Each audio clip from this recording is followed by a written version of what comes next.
Okay, test, test. Cool. Howdy, folks. My name's Dave. I'm a woodturner. Welcome to the channel. It's Twitch Tuesday, and we're going to turn some wood. I want to start off today. I've got some really nice crotch pieces that I want to turn into twice turn bowls. So I'm going to rough those out, and then I'm going to.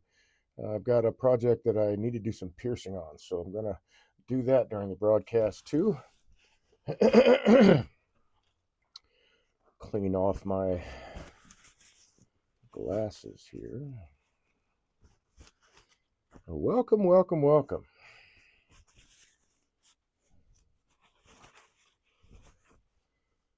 It's been a crazy week for sure, especially as far as weather is concerned. I'm also a beekeeper, so I've had to work with whatever weather comes this way, and we're dropping back down into the 30s again, starting I think tonight or tomorrow night. And then it'll be that way for another day or two. I think it's probably what's been coming off the Rockies. I understand they got more snow. I'm not surprised that we're getting crazy weather because I've seen all of the chemtrails in the sky. And around here, once the chemtrails start showing up, it's 24 to 48 hours, and we have Good evening, Mr. Wright. We have a big weather change. Like we just had a really heavy rainstorm that wasn't in the forecast for Monday until, at least 2 days ago it wasn't. And that was yesterday. So Saturday, saw the chemtrails. And then I knew within a day or two, even though the weather app said it was supposed to be 70 plus and sunny on Monday, that it was probably going to rain. And sure enough, it did. And then they started flying over again yesterday. So, which tells me that we're going to have more rain here in the next day or two. Or something anyway. The weather temperature is definitely dropping, and I just wish they'd stop geoengineering. They really need to stop that. It's just ruining things. And Mav, howdy, good afternoon. How you is, man? All right, so let's pull these guys up, and I've got a couple of pieces. I don't know. This stuff was a little bit older. The bark was pretty wormy. You can see probably some of the little trails on the cambium layer there. So got that all cleaned out, but I wanted to not let these dry before I turn them into blanks. So I'm going to do that. And I don't need this. So I've got 4 to start with, and then I'm going to have tomorrow, I think, if I should have time to get everything cut up, I'll have some black walnut crotchwood to set up. I want to turn a bunch of bowls and stuff out of this crotchwood. I think that would look really cool. So let's get this guy set up. I'm hoping I can get this. Well, I should be able to get it on a balance point, but I'm thinking this would probably be a smaller piece than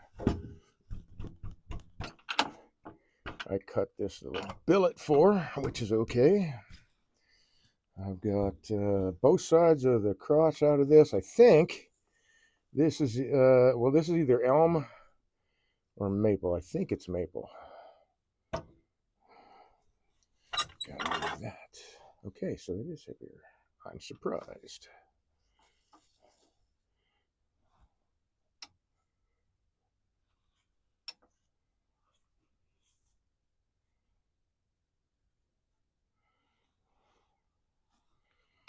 Okay, I'll go up a little bit. But I do want to start on the balance point. That's usually where I want to be.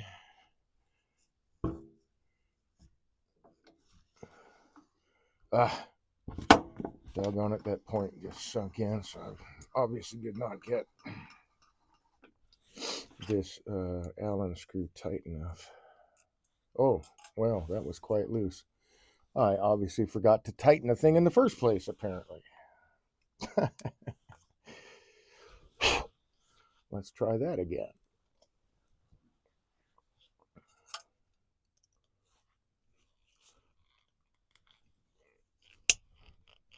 There.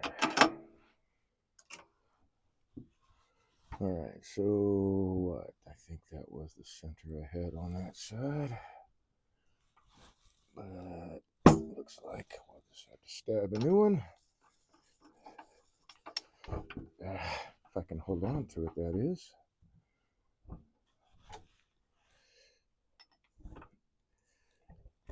Okay, I am having several kinds of trouble here.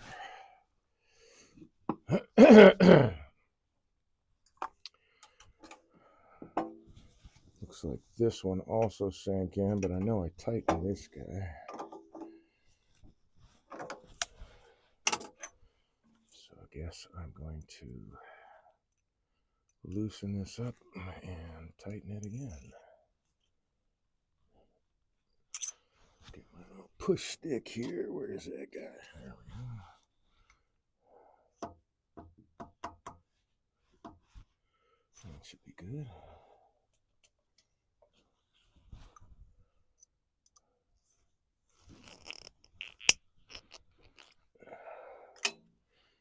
All right, that should hold, I hope.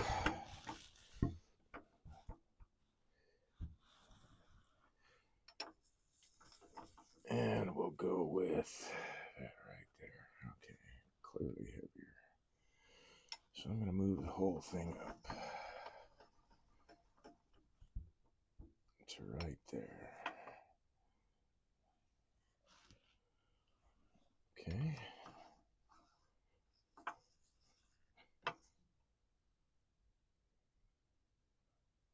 Still heavy on this side. Oops. What's stopping you?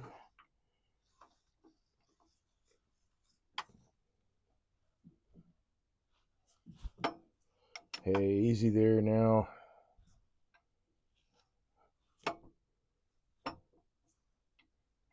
There, that should be just enough. Okay. So heavy there.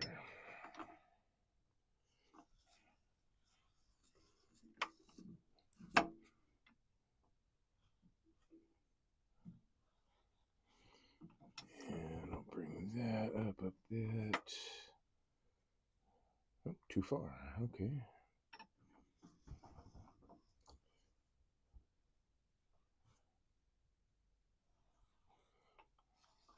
This one might be a little tricky just because it's got a really funky shape to it, but you see the two branches came out of the central trunk right here.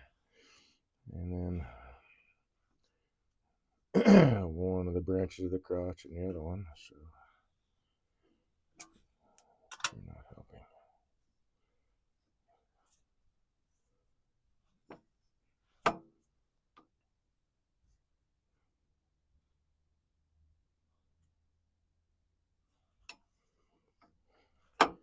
You are not loosening up. Why?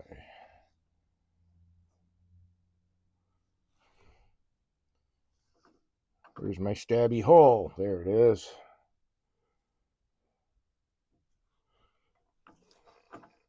Alright, we'll move it over to here. Oh, just a wee bit too far. So I'll move it back up to right there. And I think I'm going to... Oh, you know what I am going to do? See if I can help myself out here.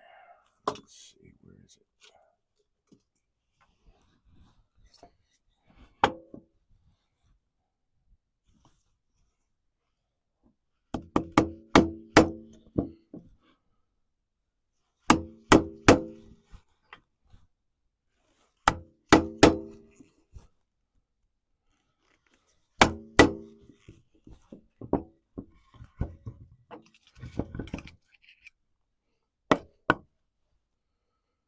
And I'll make myself a flat spot. At least relatively flat. I'd have to turn that thickness away anyway, so it's not going to hurt anything to chisel it off.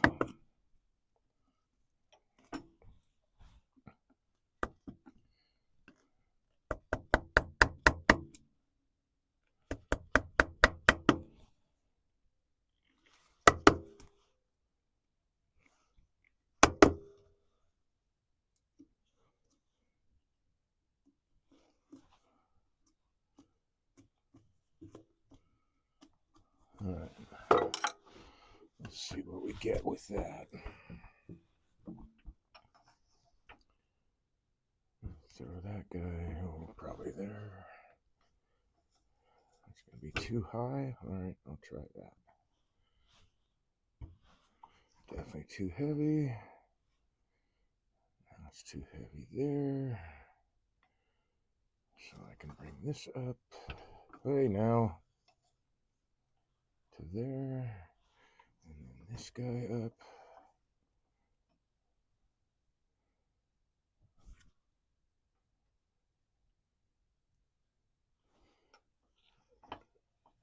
Go back to that guy.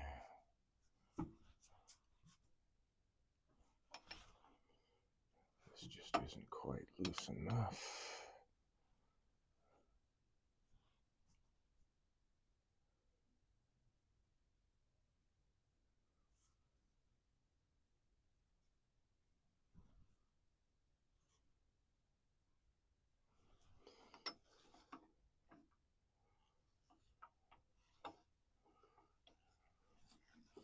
All right, I'm gonna go with that. I'll have a little bit of vibration, but it won't be terrible. And I can live with that. All right, all that is gonna clear. Very good. And I will want the longer tool rest.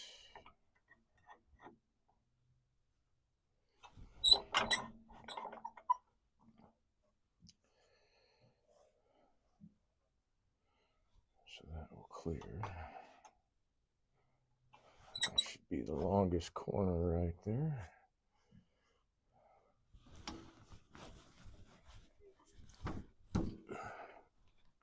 And now let's make sure it's secure.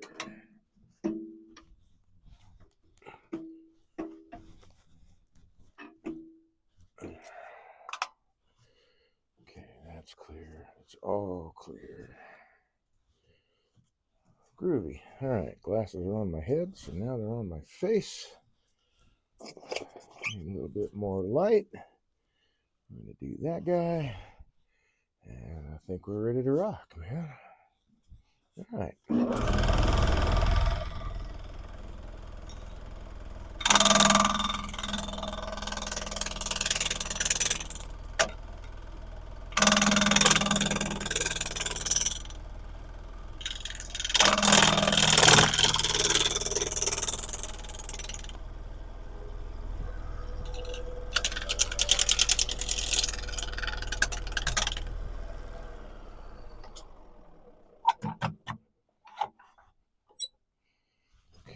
Sure all of this clears. Whoop, that doesn't.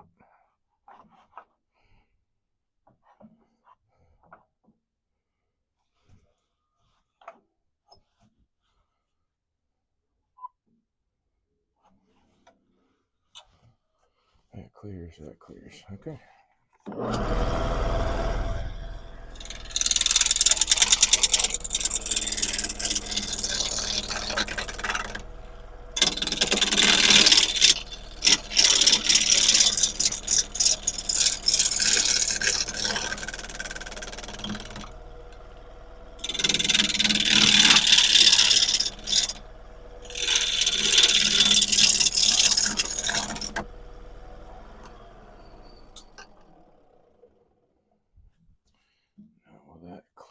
Banjo. Yep. All right.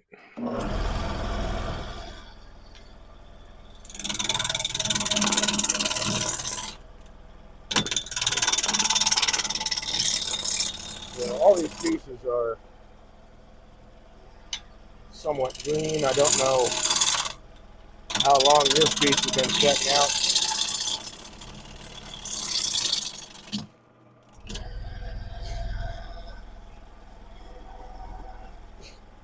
It was in a questionable pile, and it turned out that it was in better shape than it looked once I got the bark off and everything. But still, I don't know that I'm going to get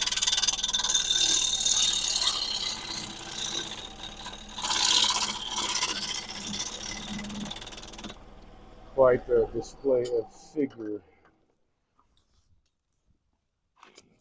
because it is an older piece of timber. But it was worth, because the wood's still fairly good. I mean, it's really not punky or anything.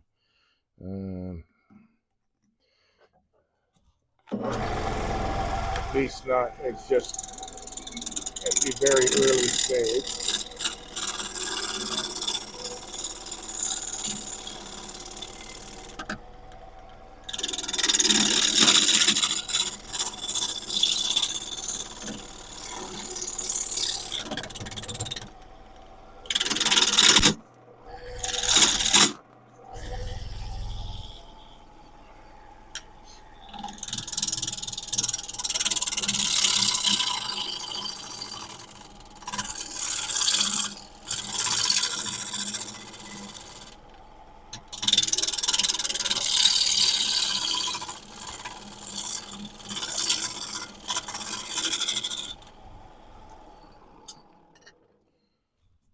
Okay, almost round.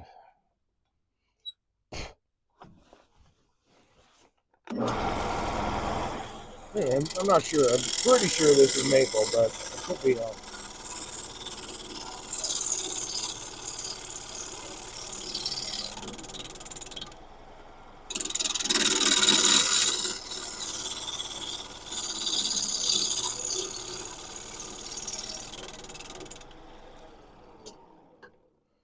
The age of the wood's what's kind of throwing me off.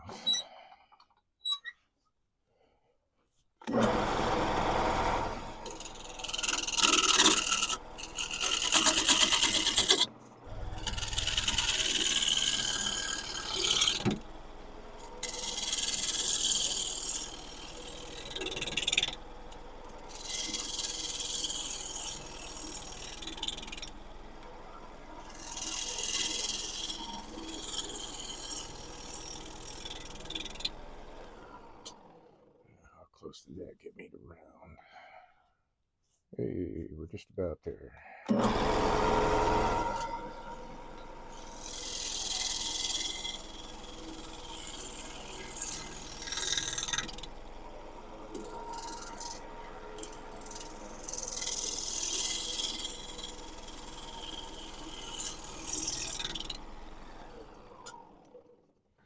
But I really wanted to spin this stuff because I don't want it to dry.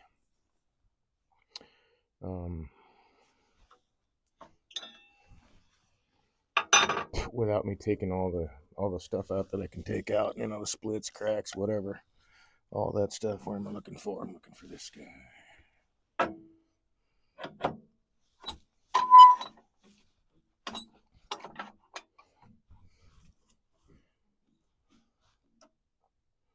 Well, actually, I just need that.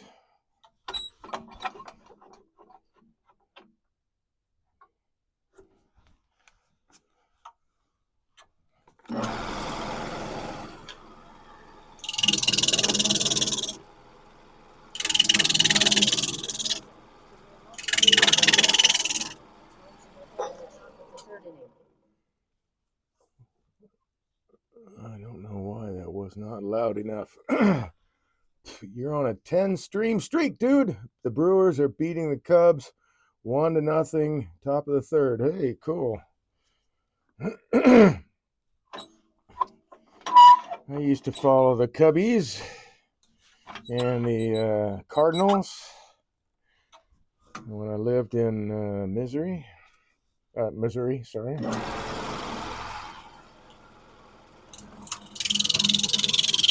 when I was a young lad. I used to really enjoy following baseball and hockey. True.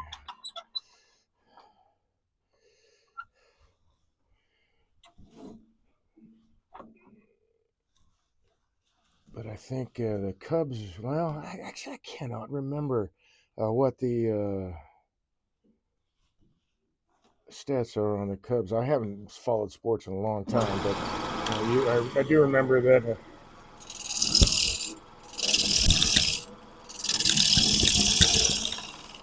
with the Bears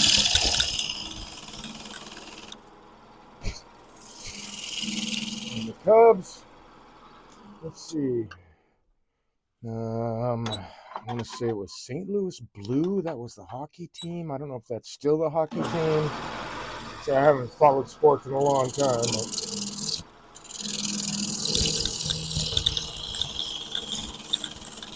For me, back when Pete Rose was still playing and getting caught for gambling on his own sport. But he was a damn good ball player.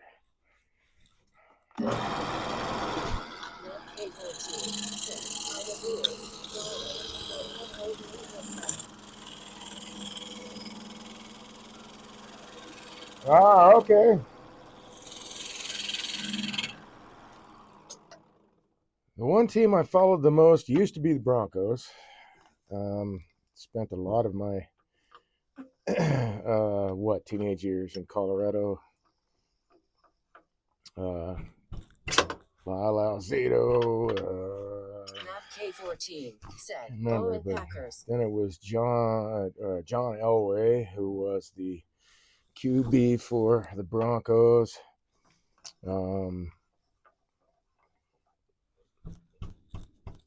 They had a couple of Super Bowl wins. I think, I stopped watching the Broncos because they were going after a Super Bowl win that they were losing.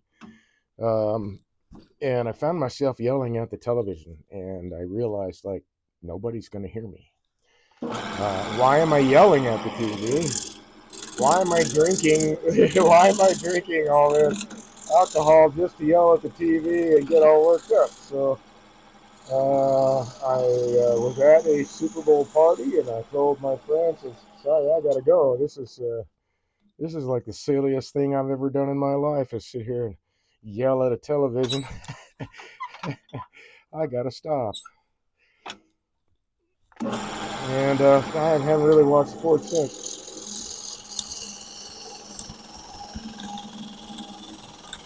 Now I fill my time with stuff like this and beekeeping. I really enjoy reading books. Those are still a thing. Will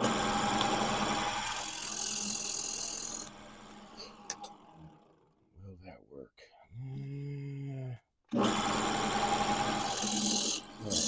Maybe a little bit shallower bowl, but we're working with the natural shape of the crotch here.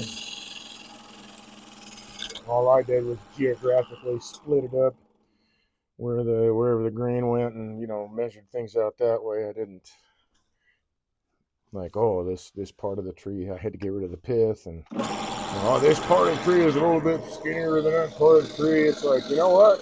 For geographical center, cut these up, create blanks out of them, twice turn, and figured that'd be good enough.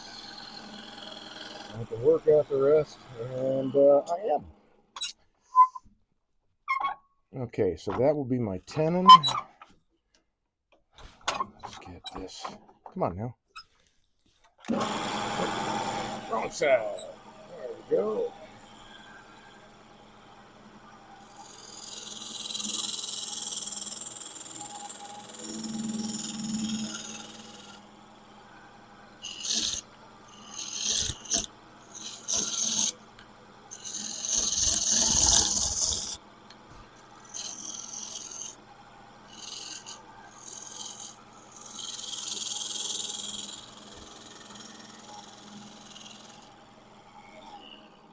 That is round enough. It's okay, that's a little rough. Now I gotta work on this side.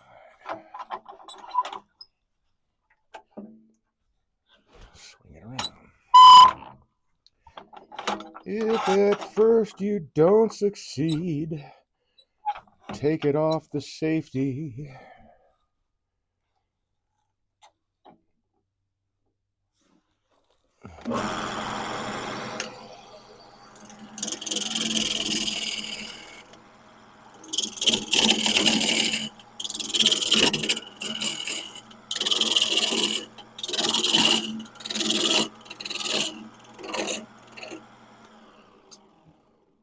So that gives me, all right, it's not bad. 2-inch bowl, bad 1.75 inch, 2-inch deep bowl, but it'll have some of that figure running through it, so that's all that really matters. So this one I'm doing a little backwards, and that's okay. I've got another one I'm going to turn the other way.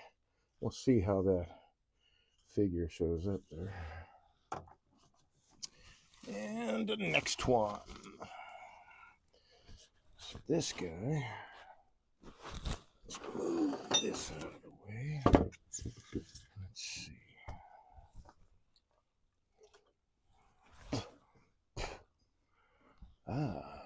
This I did not see. How bad is that?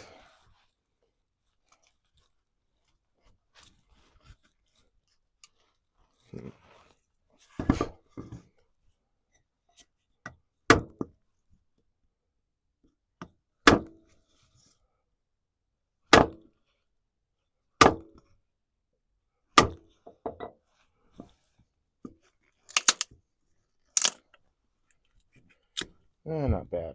All right.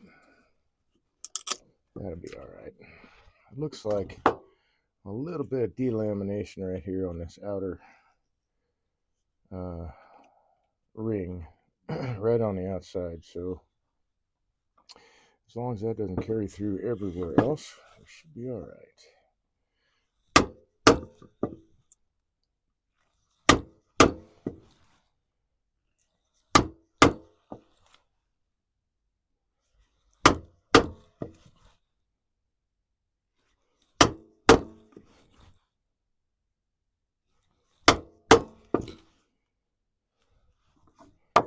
Let's see, who was the big announcer there? Oh, Harry Carey was one of the biggest announcers when I used to watch sports. That was a long time ago. That guy was crazy.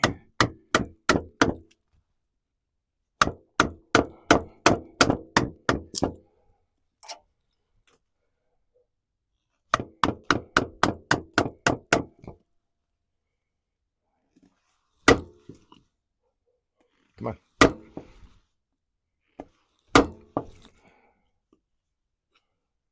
Let's get this back part again.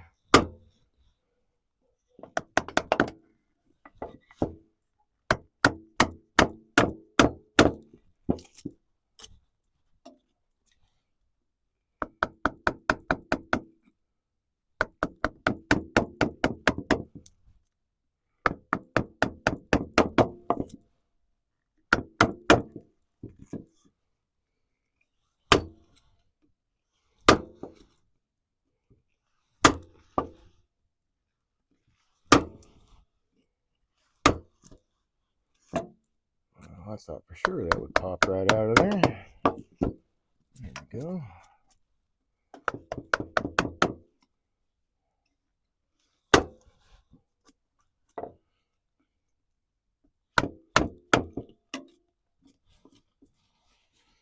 Alright, let's see what we got from here.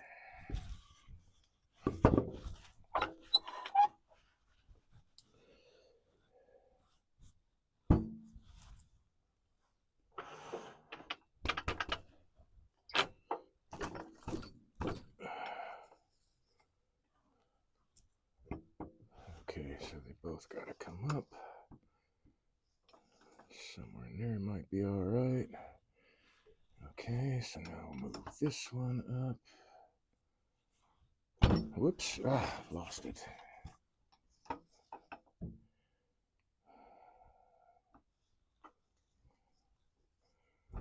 That's not going to be right, Dave. All right, let's try that again.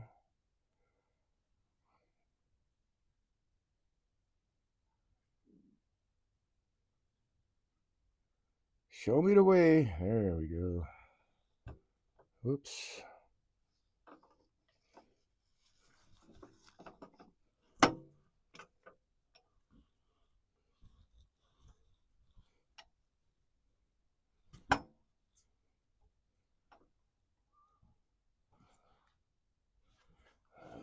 Lost it again. There it is. Okay, so this has got to come up. And that's got to come up. Oh, too far. This is the most fiddly bit, man. Show me where you want to go. Oh, nope, you slipped off that point.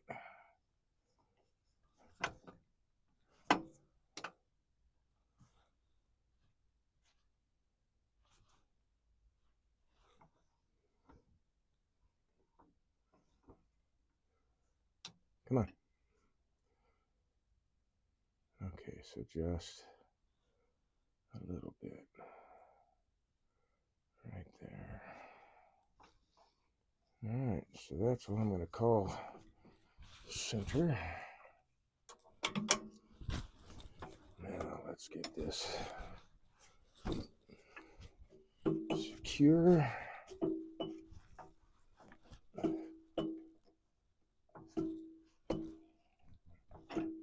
There we go. I don't guess I might need the long one again, so let's put the long one on.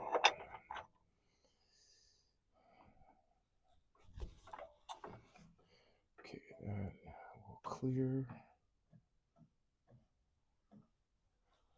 Barely.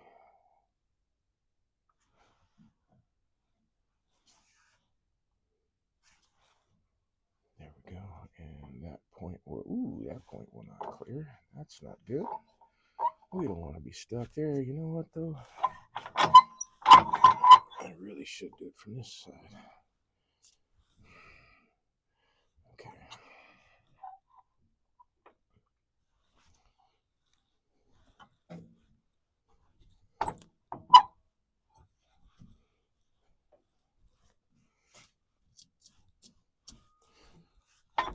You are going to be fiddly too, aren't you?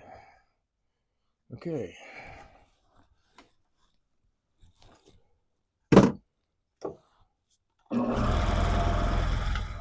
Whoops, wrong tool. Speaking of which, I no longer have a tool. Fell into the shavings. There we go.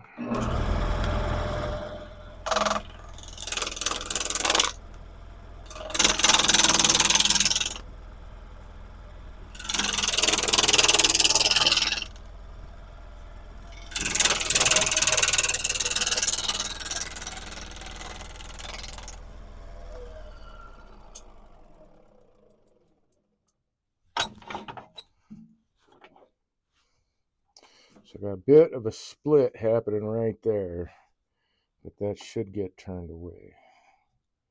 That's going to clear. And I'm almost to where I'm clearing the banjo.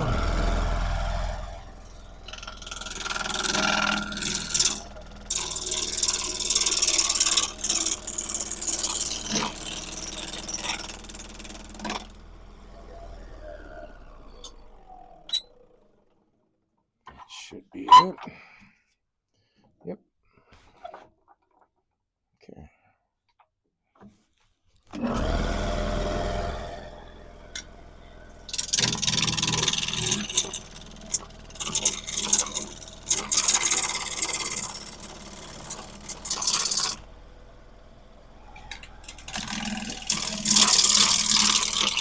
Well, I was going to hog this off, but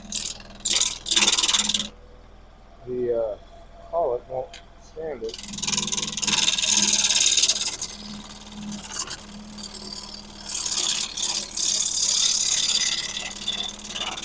Trying to allow the tool to spin.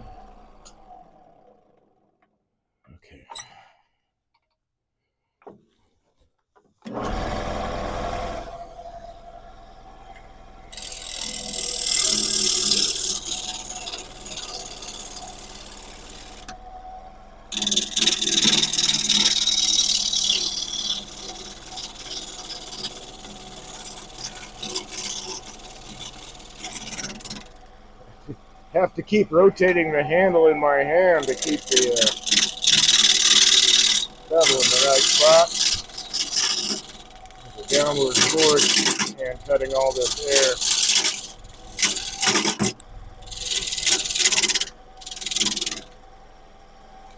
Make a tool spin in the collet, which I am not a fan of for some reason. I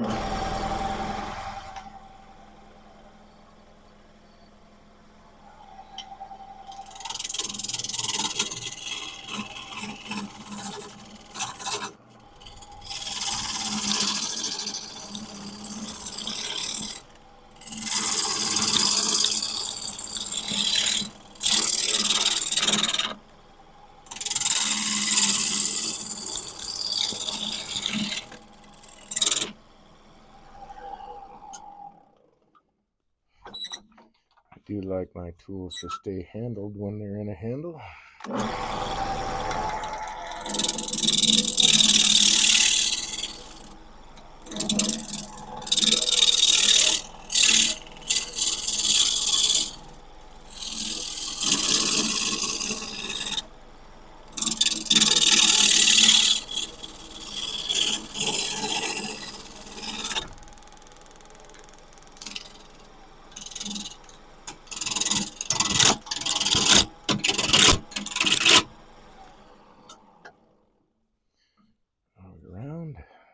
We around.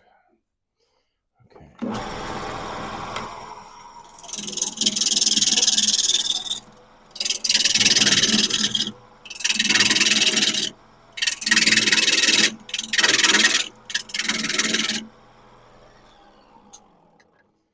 Time to make a tenon. There's the delamination right there. And it's just that outer ring on the outside of the crotch wood, so it's not carrying through anywhere else. So I'm good with that.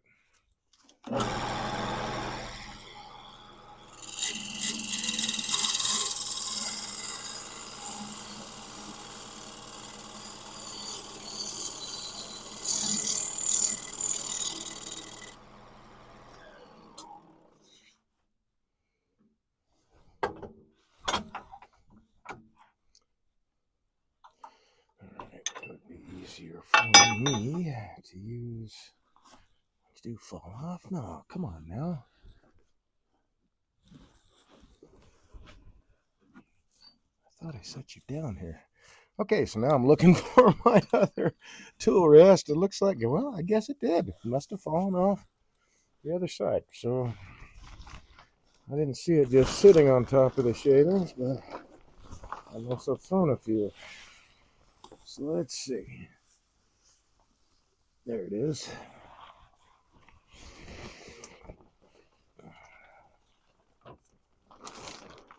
All right.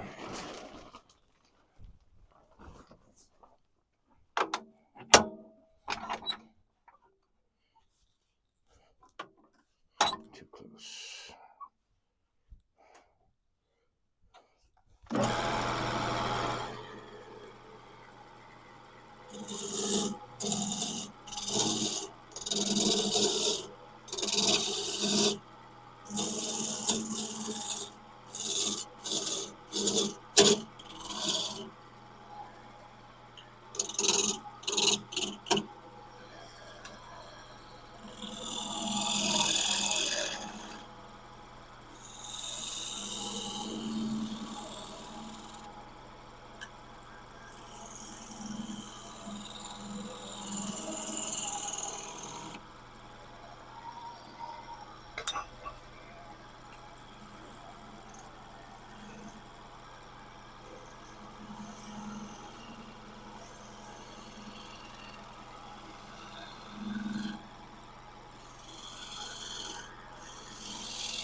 That's a pretty good shape. I wonder if I... Nope, this will be a shallow boil. I've got to get rid of that. Yeah, I've got to get rid of that shake there. Okay, next piece. Let's see, that one's oh, good. All right, these are both a little bit more even in thickness throughout.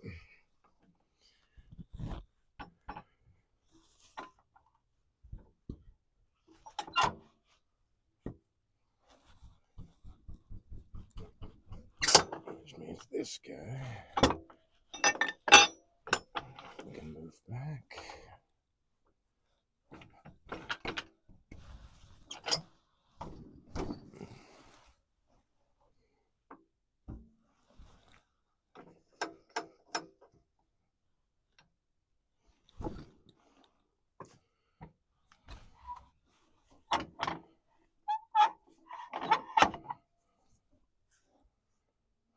Okay, so move this one up.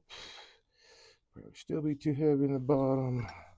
Well, it's always going to be heavy in the bottom. That's what I'm looking for. Like, where is it heavy in the bottom? And I'll keep moving that up. Okay. Let gravity help me find the balance point on these dudes.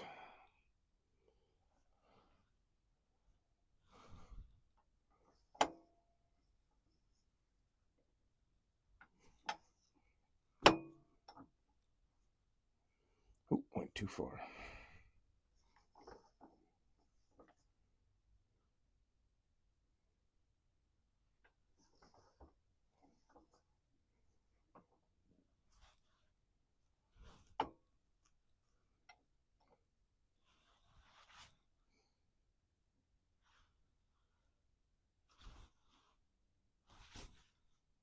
Okay, that's gonna be it.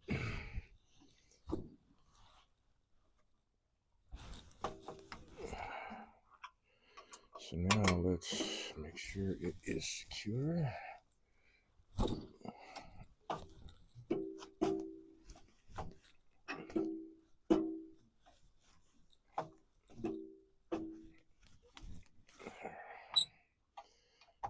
Do the tool rest real quick. Tra-la-la. There we go. I think I will. Whoops, gotta take that out.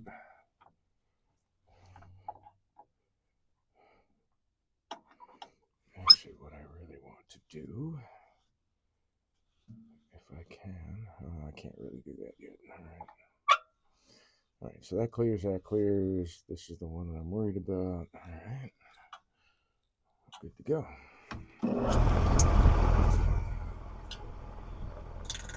I got a lot closer to the balance point on that one.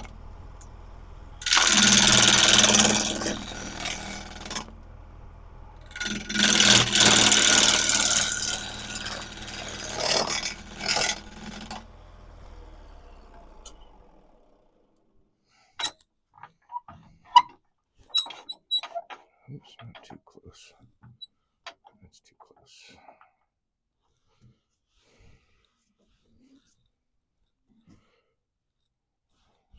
So let's see. That's what I want right there. So that will clear, and it will clear there. It will all clear. All right, good deal.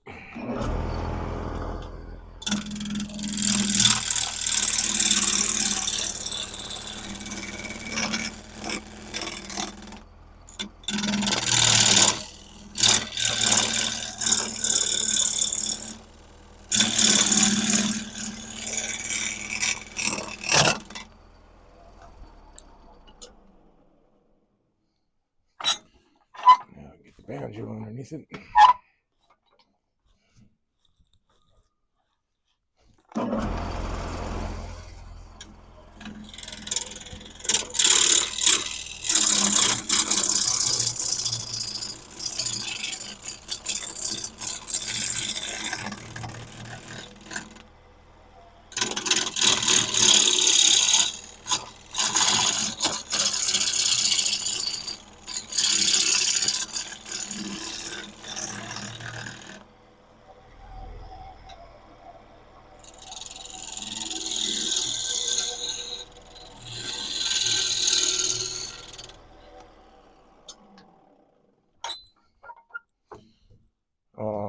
Okay, not quite round yet.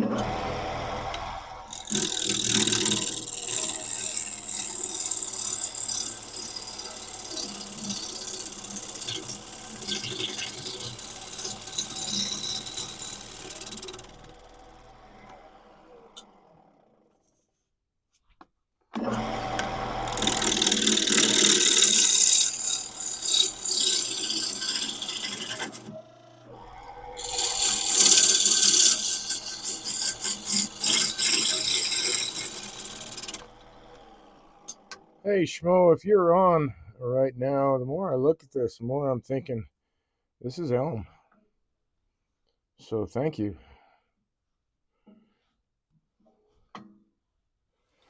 Are we? Yeah, okay. Let's clean that up a bit.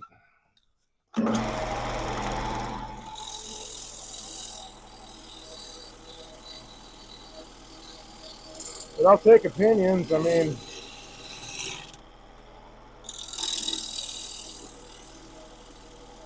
sometimes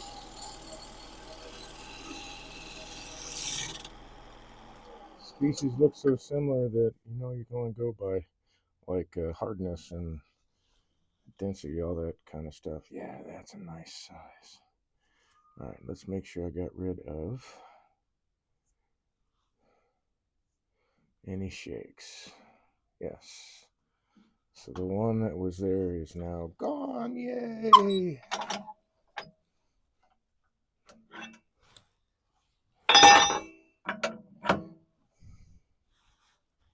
Spin it the other way, dude. There we go.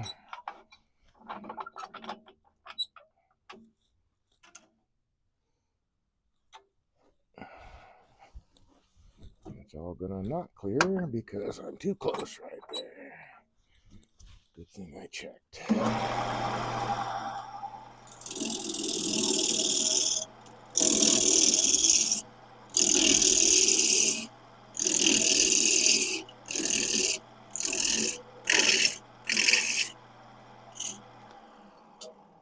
So I'm working on, actually, let's get this other view here. So I'm working on tenon on this side. I want to get out of any soft wood.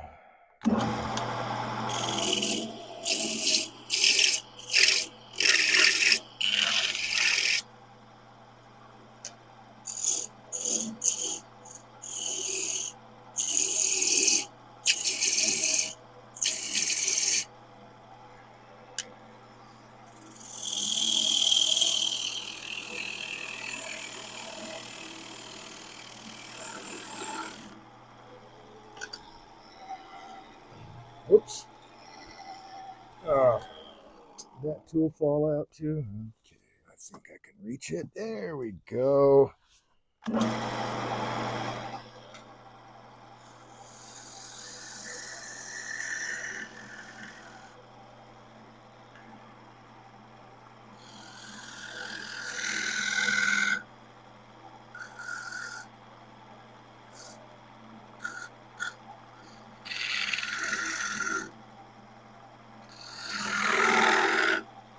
Put that off there. And then I got it around.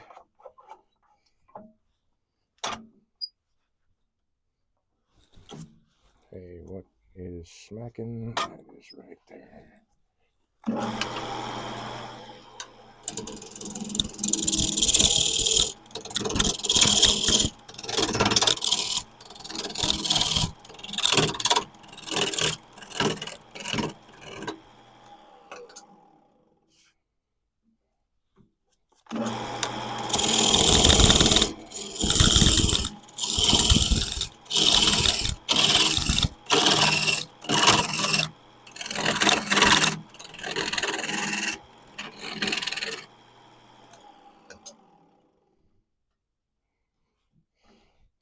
Did have a little bit of pith left there too, so I wanted to make sure that didn't stick around.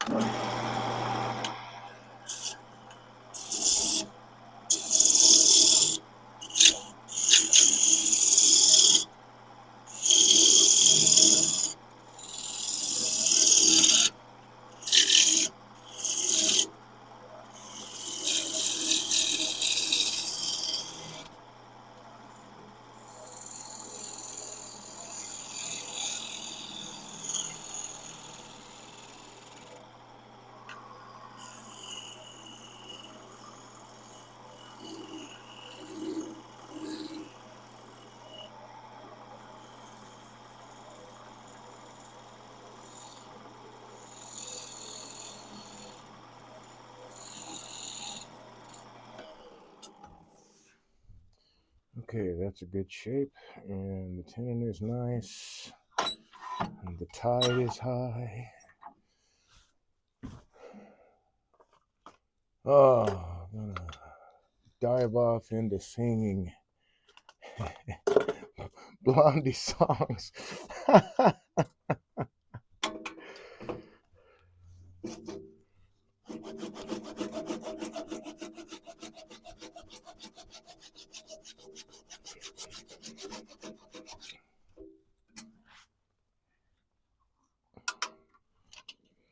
Okay, I need this guy. Oops, no, you're not gonna fall off. Falling off is not an option. Okay, got that there. So now I can do it from this side.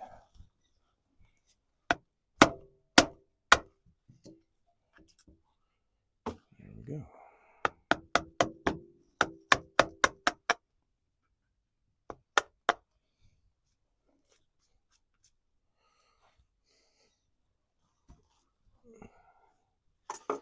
And the next one.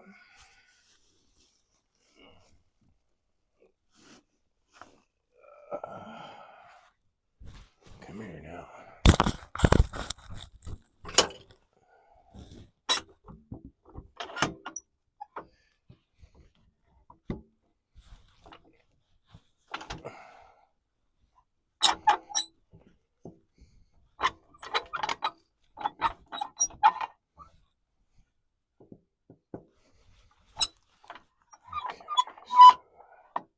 Something like that. There we go.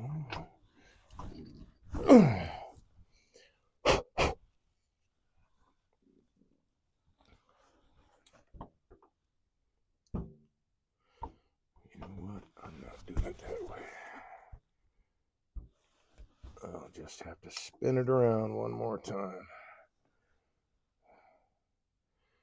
Okay, so I'm going to say this guy needs to go up here. Like in there somewhere.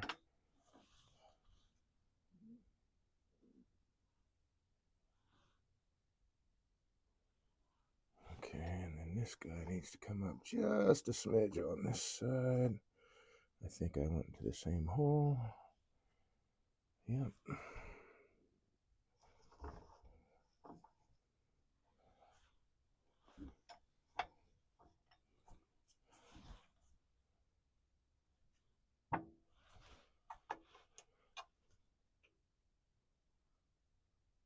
That's it.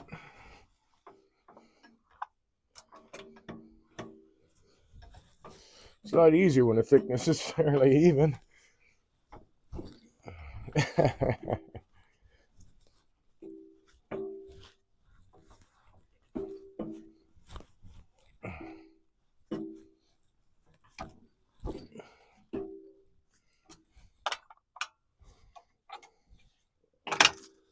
Bring back the long tourist.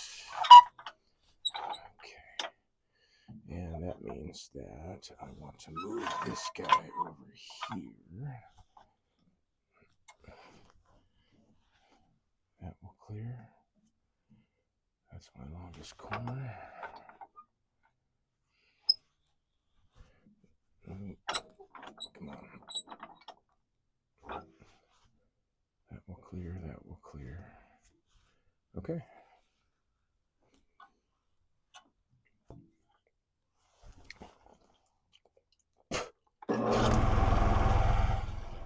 Yeah, I can always tell, like, when I'm on the balance point by the way it sounds, even.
Best I can get the banjo underneath there now.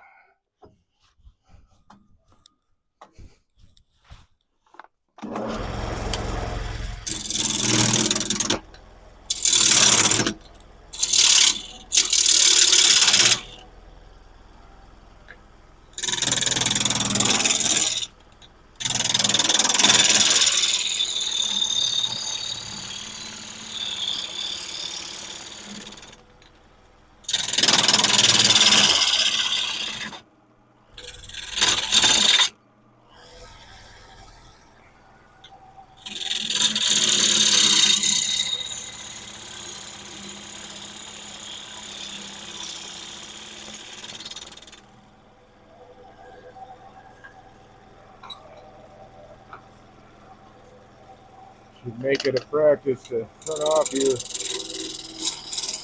lathe when you need to move the tool rest.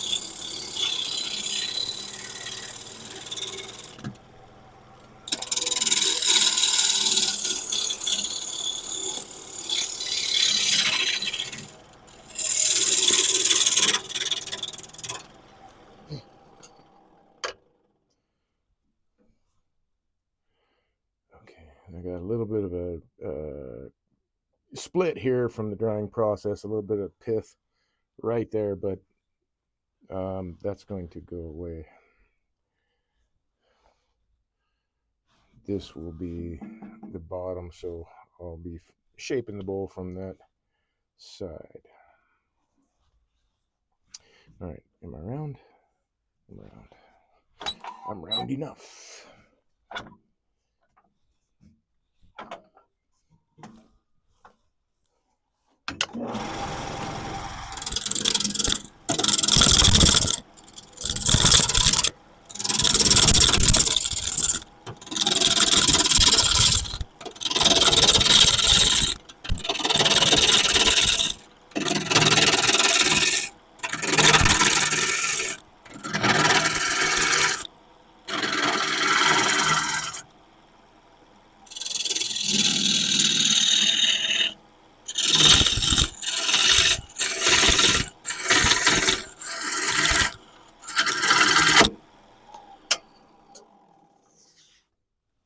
Not quite right.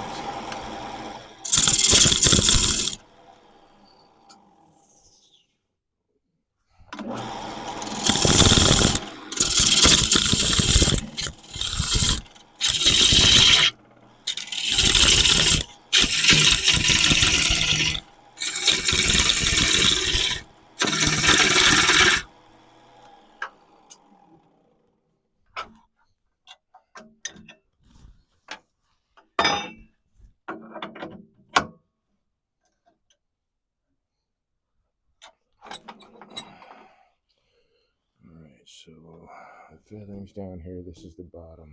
Okay.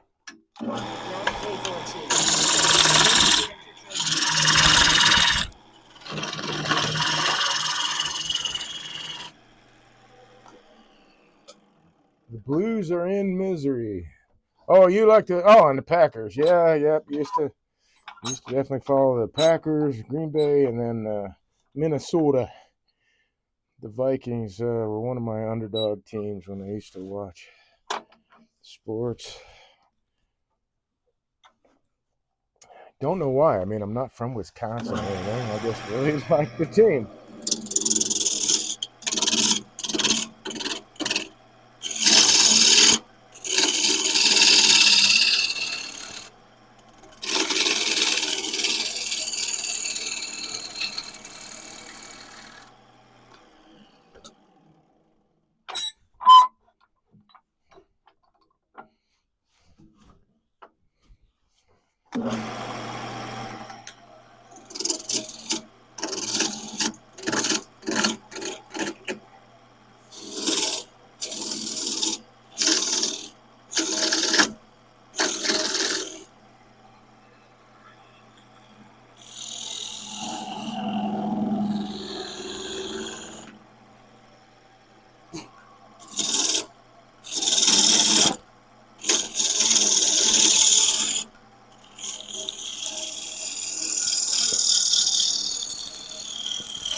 stopped it yet.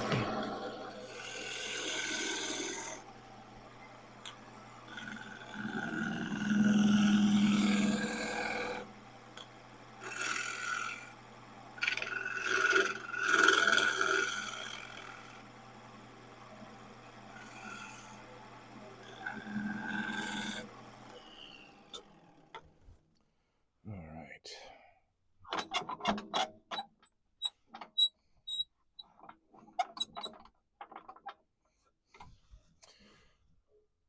I could leave a rim on this bowl, but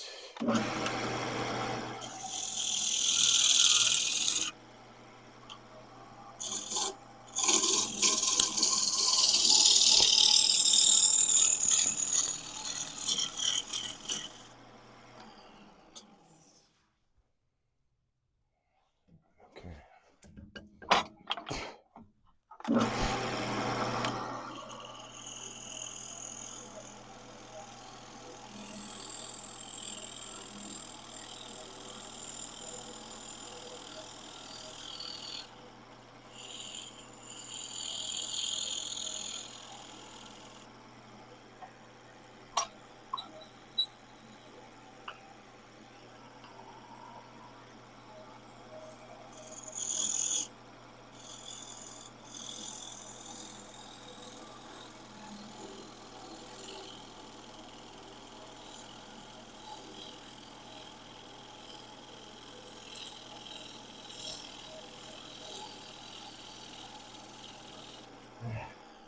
Nice pass. Yeah.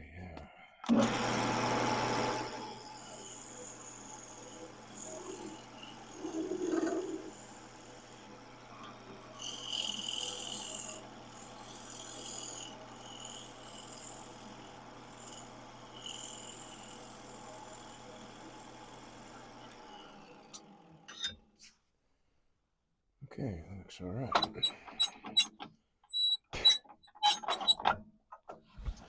I'm really hogging stuff off, so I'm getting shavings in my mouth.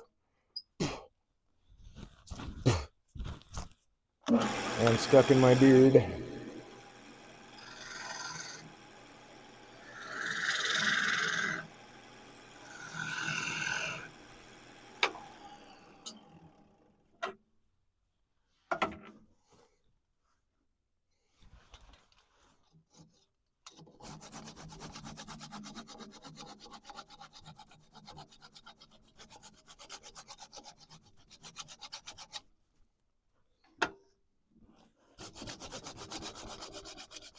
Loosen up the tailstock a little bit to get the compression off this wood so I can cut through it without as much trouble as I was just having.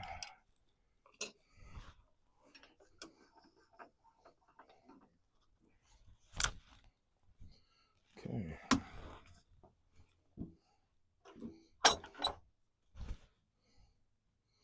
So the figure should be on the outside of the bowl on that one. I might have lost figure on the first one, but it's a thinner bowl, so I'm not sure that yeah, I think it'll still show up okay.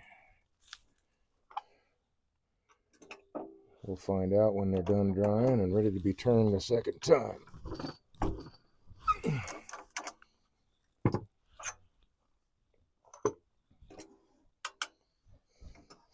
So I don't need this guy.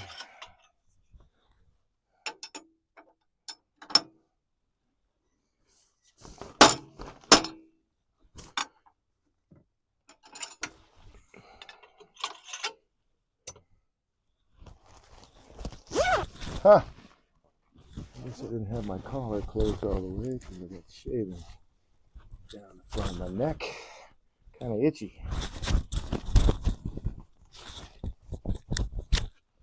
And now that I think about it,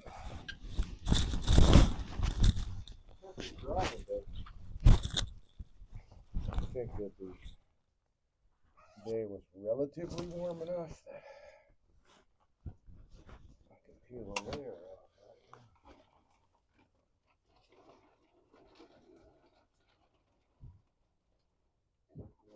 In case I need it again.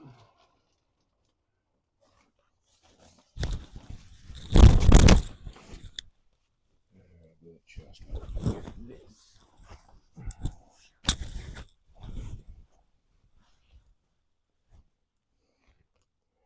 All right, so twice turned. I want to leave it, thicker than I would normally, and I'm not trying to turn these bulls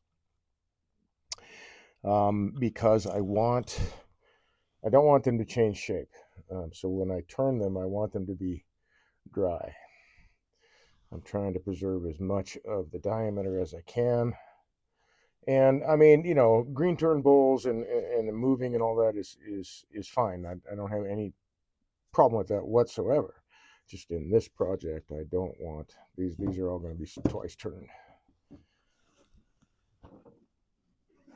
This, especially this chunk of wood, because it's been sitting around a little longer than some other ones I've got, or at least, rather, I should say, it was sitting where it was sitting, which was not here. A little bit longer. So it is a little bit, it's getting to the point where it's almost starting to go punky a little bit. So I want these to dry. I'm not a fan of trying to sand punky wood when it's wet. I mean, this is just right on the edge of that, starting to punk out. So I want to give it every chance to survive that I can. So now the next trick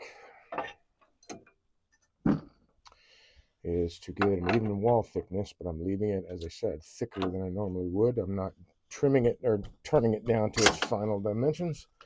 I'm going to wait until this timber is dry.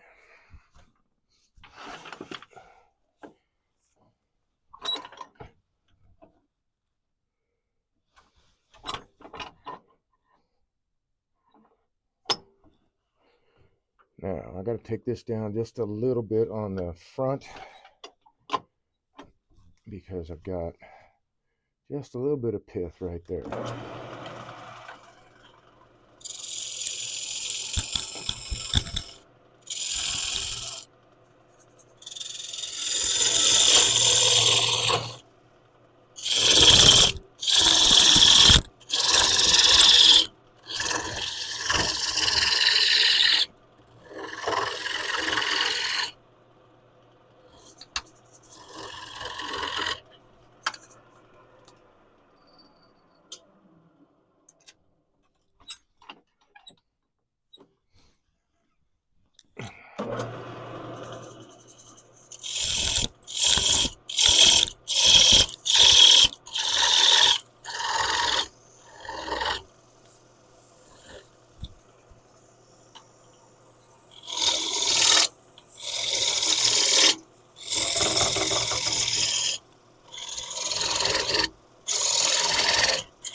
Oh, yeah, I got the right camera on. Never mind. So, hey, well, I was thinking, hey, what a great time to get the camera at the end of the lathe pointing into this.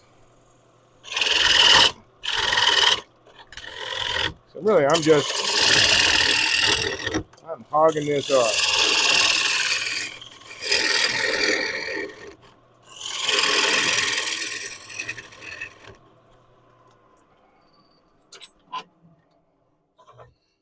And really, I mean, I don't need to be super aggressive with it, but I really just want to hog this off.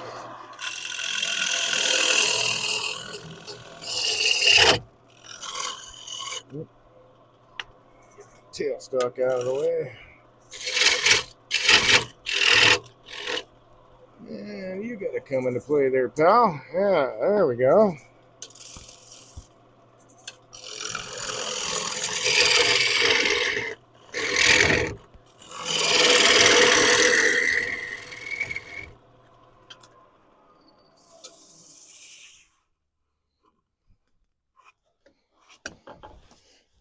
Drop it down some.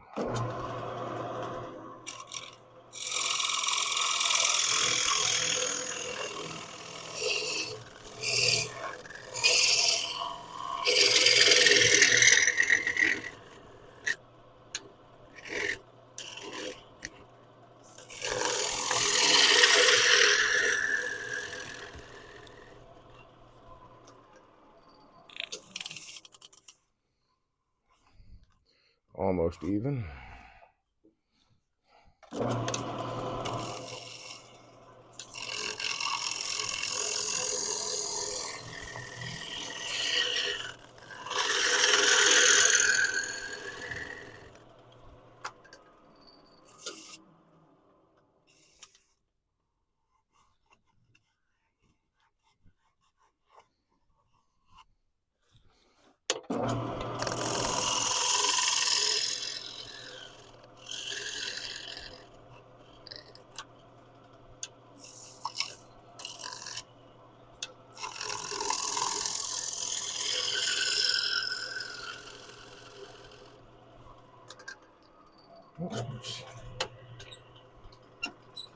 Now get rid of the bane of the twice turned world, and that is sharp corners.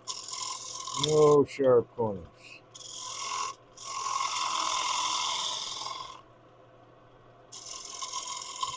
That will be the first bits to crack during the drying process because it's super thin right there, and that's going to wick water away and then start splintering and splitting off.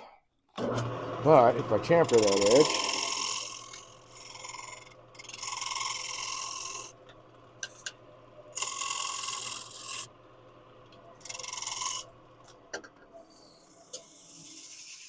now it's got that rounded surface, so this is a lot more material to dry, much more than that fine corner, and it won't dry as fast.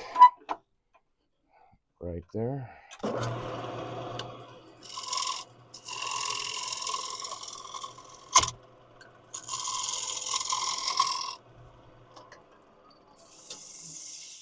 Okay, that's one.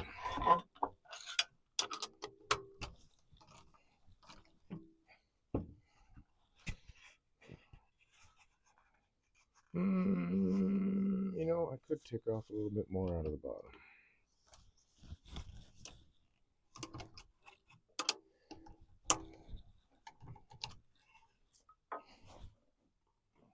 Just a little bit. Just a little bit. Just a little bit. What you want? Baby, I got it. What you need? Yeah, I got it.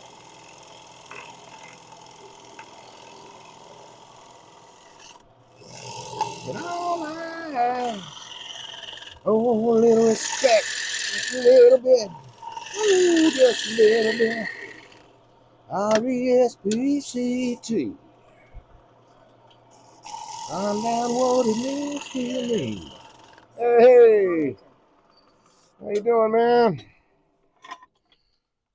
So, you want to go up Sunday?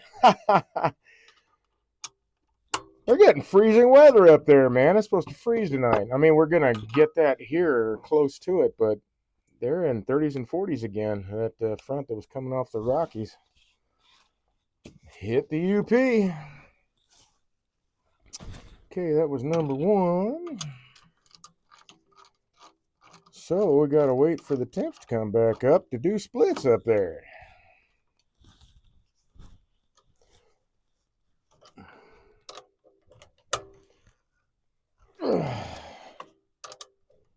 Count.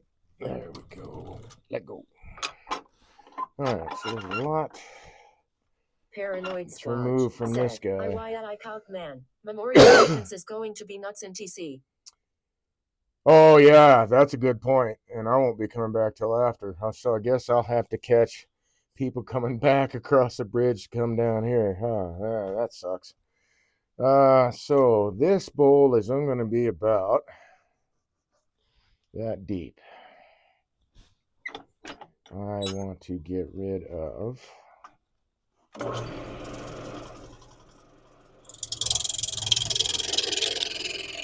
that's ring cake. That's it.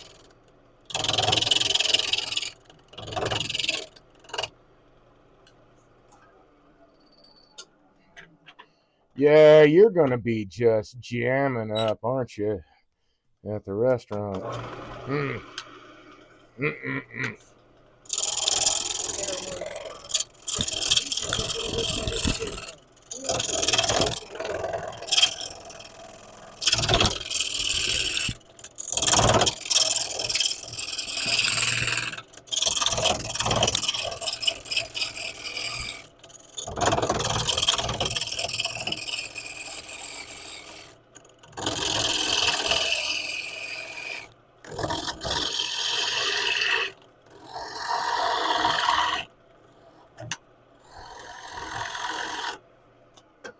Let's say I think I'm done cutting air, but I'm not done cutting air.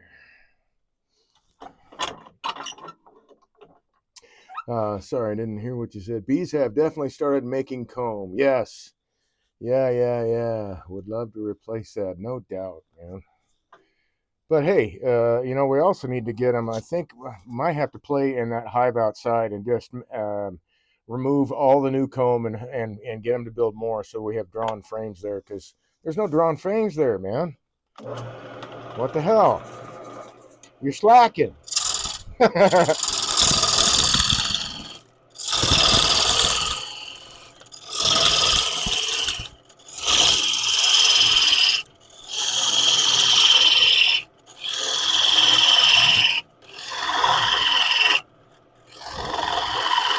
yeah, I'm really talking this off.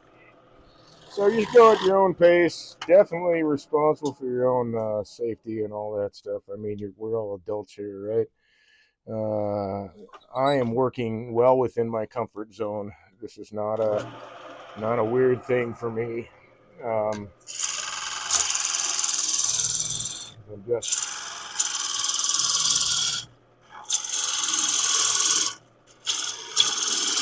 using just about the entire wing of the bogad.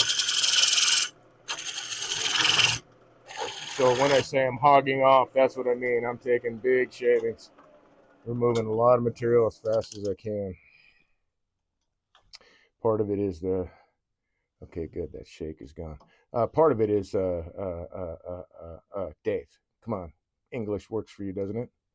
Occasionally, maybe. Paranoid No Squatch English for said, you. that mason jar is already empty, by the way.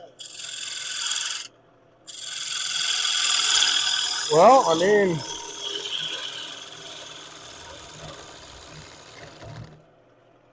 what about the bucket inside? You're talking about the outside hive, right? Because we put that gallon bucket inside, as I recall. Have you had to fill the observation hive yet? Just curious, or is that something we need to do? I don't know. I don't know. Are we taking it out? I think I don't know. I think probably ought to just leave it in there.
You're casting a shadow I don't like.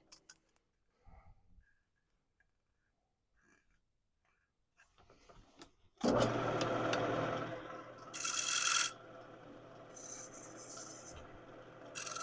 Squatch said,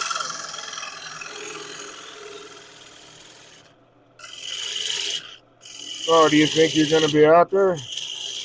Well, I've got to be at Twisted Fish at 3 o'clock to drop off some of my work, and then, well, I mean, I was going to go to Newberry from there, but that's obviously not happening until Sunday now.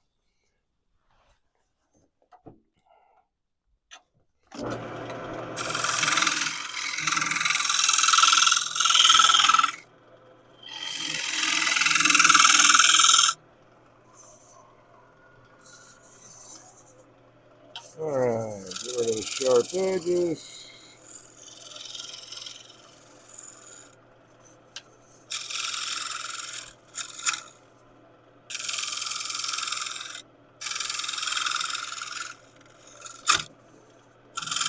What in the world? I am obviously not paying attention. About 411 things on my mind, and I really need to calm that down. Okay, that guy's done. That's number 2, right? Yep. Even wall thickness. Yep. Okay, number 2. Number 3.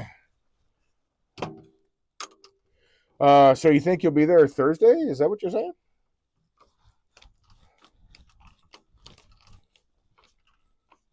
Can't remember what year. What, Tuesdays and Wednesdays, right? You're. That's what your schedule is there. I can't remember, but I can barely kind of remember my own weeks because I got so much stuff happening, man. Busy, Paranoid busy, busy. Squatch said, "Is that oak?" No, this is. I'm pretty sure this is elm.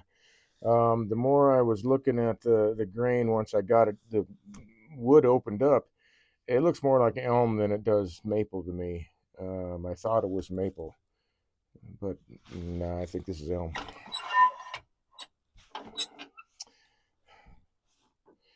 Oh, that's a problem. Yeah, that's okay. That doesn't matter. Said, "Might need to be honestly. Very Tuesday and red."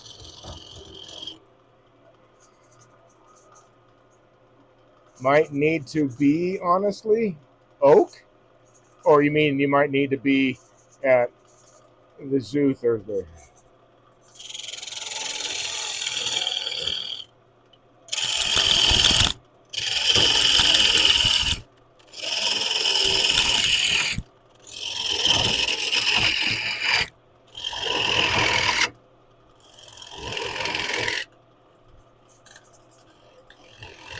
So even though I'm taking large shavings, I'm still just using hand pressure. It's a little bit more hand pressure because the shavings are so big, but that's all I'm using is just fingers to pull the tool or to push it.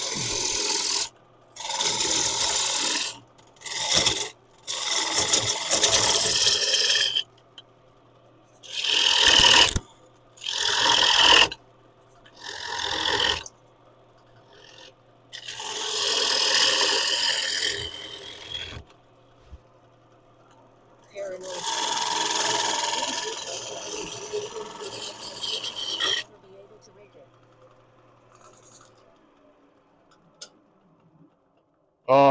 Yeah, yeah, yeah. Damn, you're right. Well, I mean, god damn, now I can't even remember if there's enough frames to even put in there. Worker size would be tombs drones. Right? Yeah, yeah. So then we need to talk to Cindy about getting more frames purchased because I don't think, what was there, like 5 frames up in the shed that had foundation that we could swap out, but that's it. Although, I mean, if it's just that hive in the observation hive and we don't have to go another level higher on the outside hive, we'll be all right. And um, Thursday, I'm going to bring, well, no, I better wait on that too. I think it's a 10 frame. It's 10 frame deep, but I need to check with one of my students who gave it to me because I think they might actually want it back. I don't know. Okay, pith is all gone.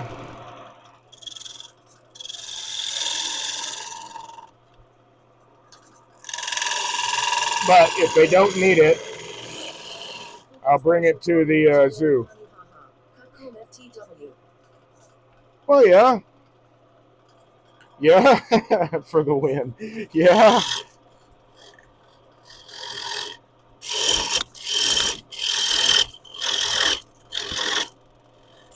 But, I mean, we got to have the frames anyway.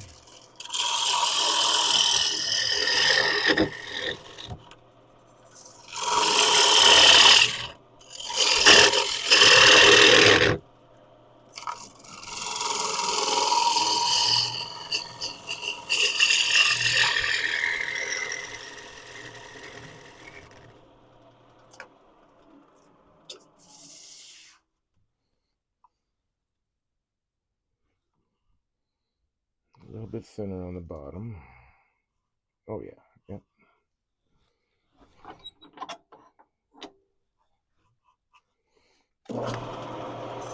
So this wall, so let's move that guy down. This wall thickness here is okay.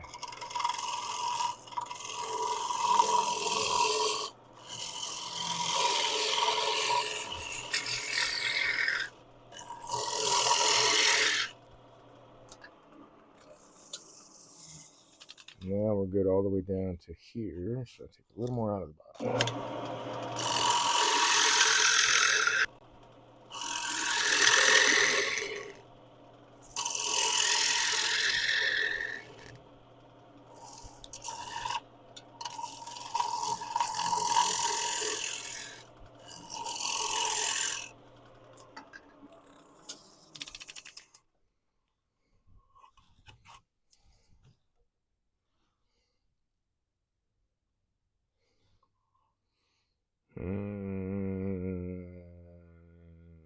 Really close.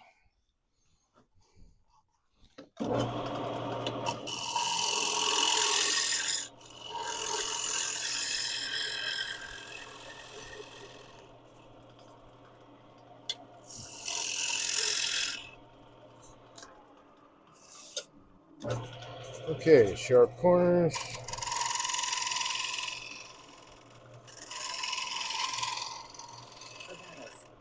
Hey, Habitus, how you doing, man?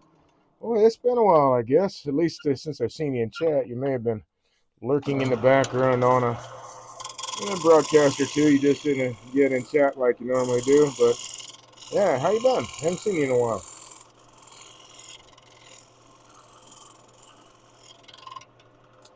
All right, take that sharp corner off, that sharp corner off. This one is ball number 3, a blank. Whatever. Yeah, this is actually a blank now. So wait for it to dry. I'll finish turning it when it's dry. And this one was the one that was upside down. So the figure actually did not make it in there, although there's spalting and stuff. So that'll look nice. But the figure will be up around these sides of the rim on that one. And these other 3. Bad. Just on the hunt for a new job. So updating the resume and ironing the nice clothes. Oh, yeah, yeah. Are you an AI victim? Are you a victim of AI there? You're in Canada though. Do they? I mean, yeah, I'm being facetious, of course. AI is everywhere. Canada has AI, right? Yeah, whatever, man. I was working for a startup that ran out of funding. Oh, bummer. Abatis said. Yeah. Okay.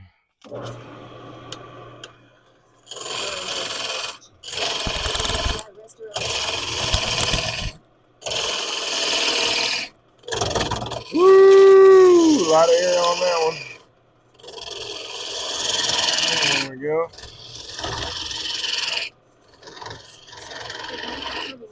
In a few months, but I don't want to wait that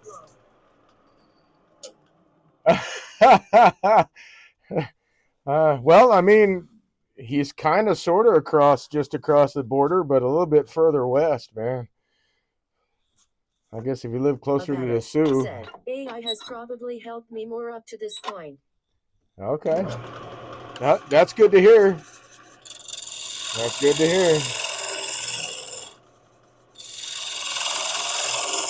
I think that employers are finding, if I read the studies properly, employers are finding that their businesses are actually suffering when they replace actual human employees with AI. So I mean, there's been a bunch of a lot of that happening here in the states because we're just cattle. We're just useless eaters, according to uh, those people who want that Agenda 2030 and all that shit to happen. So. The only thing I have ever made out of that is a switch for my bottom. Haha. I had the same about AI not working as well in some business, probably due to improper implementation. Yeah, I would think so. But I don't know enough about how they're rolling that stuff out. I used to work in industrial electronics, so I was kind of insulated from that because you can't automate the job I had. It's just not possible. Yeah, my job was to fix all those things. So the AI wasn't going to take, not that I do that anymore, but that job for me was pretty insulated. Abaddis said, add paranoid squatch app, using it to keep the relationship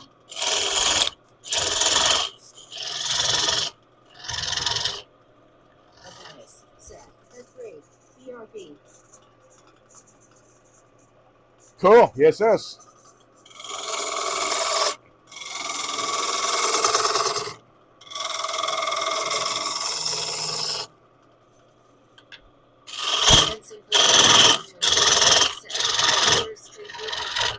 Paranoid squatch said, I seen an I-generated community with SLLDI in it and they were all dead within like 4 days.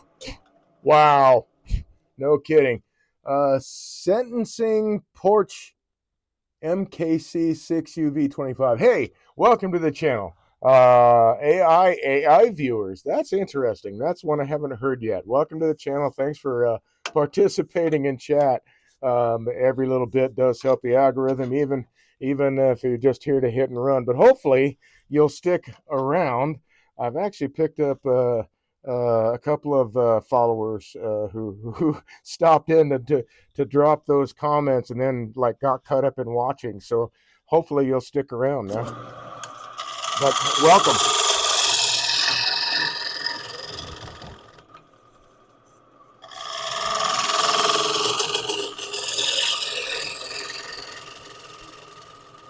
Okay, I held that tool a little awkwardly. Ooh, that still needs quite a bit.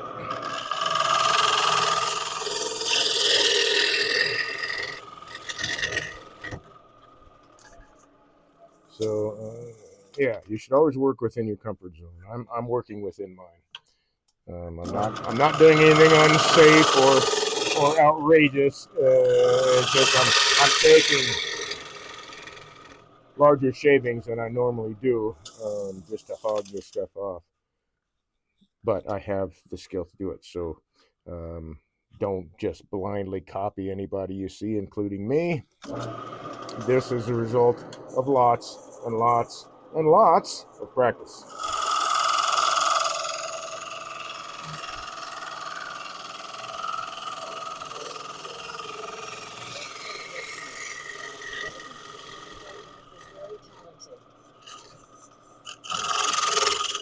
Who? What? Oh, thanks, Mav. I appreciate that. That's kind of you. Thank you.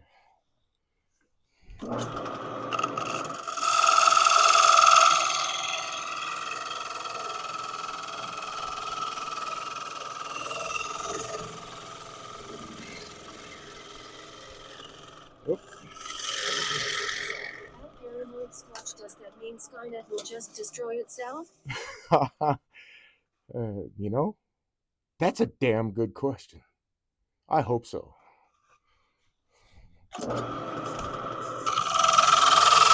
But right now, Elon is very much in the process of creating Skynet. So I guess we got to wait for that. Although I really would rather not see tons of satellites just dropping out of the sky.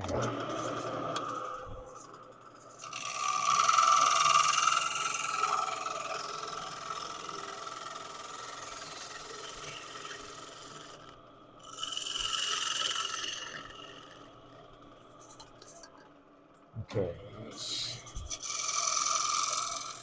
take the sharp corner off, or corners rather. Oh no, I already got that one. So that one and that one are gone. Double check my thickness here.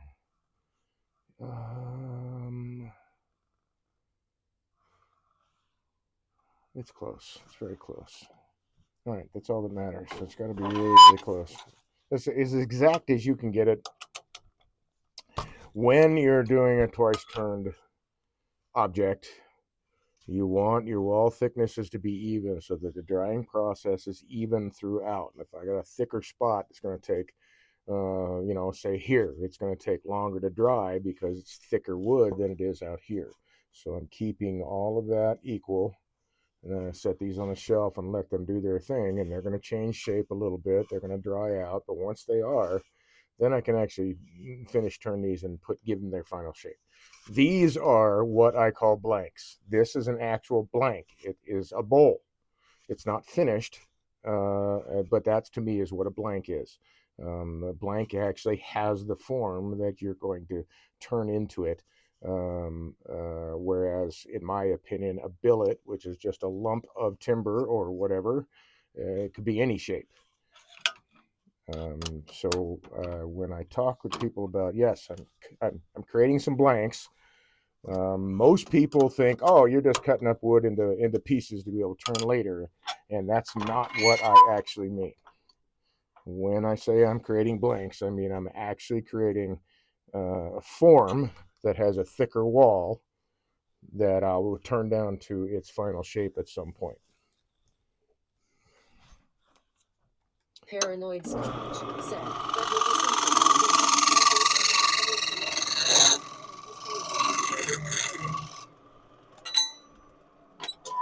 And there we are.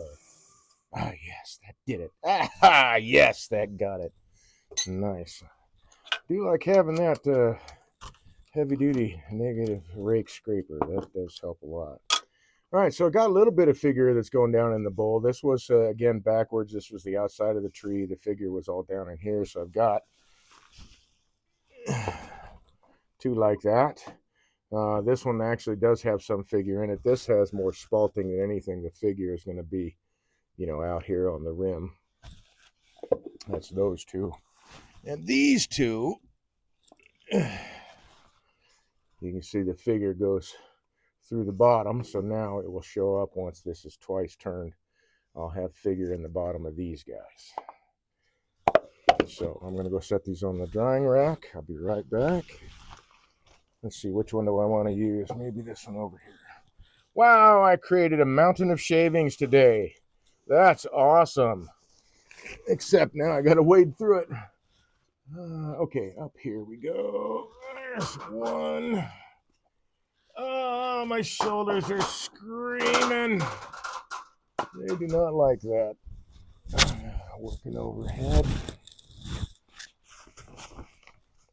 But I gotta get up to the top part of this rack. Oh boy. Yep. Shoulders are not happy.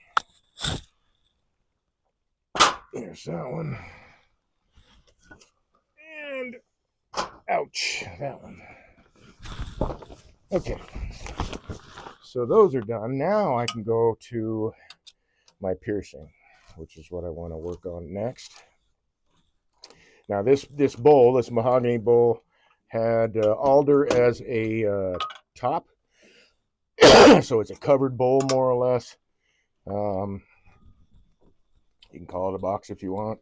It's basically the same thing. Paranoid Squatch, yeah, those were the good old days, as they are ducking behind a burned out car, shooting at robots. LUL. Look, I'm going to say this was, yeah, that will be their good old days. Yeah, no doubt. I hope that this is never the good old days. This is terrible. Terrible, terrible. All right, so I'm going to get rid of this guy. I'm going to want to use my shelf, my table.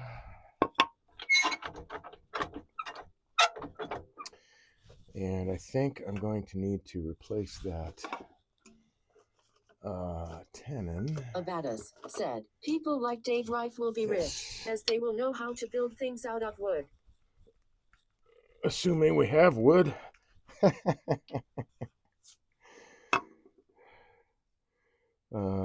Eeny, meeny, miny, more. Where's that's the guy? Nope, that's not the guy. That's the guy. Yeah, I do like learning all that kind of stuff. I like to be able to fabricate things. Turning wood is just extra fun because, you know, anytime I need a handle or a mallet, you know, I can just turn it. And I'd really like to make a treadle lathe, a spring treadle lathe that is run by saplings as the motor, spring action, so to speak.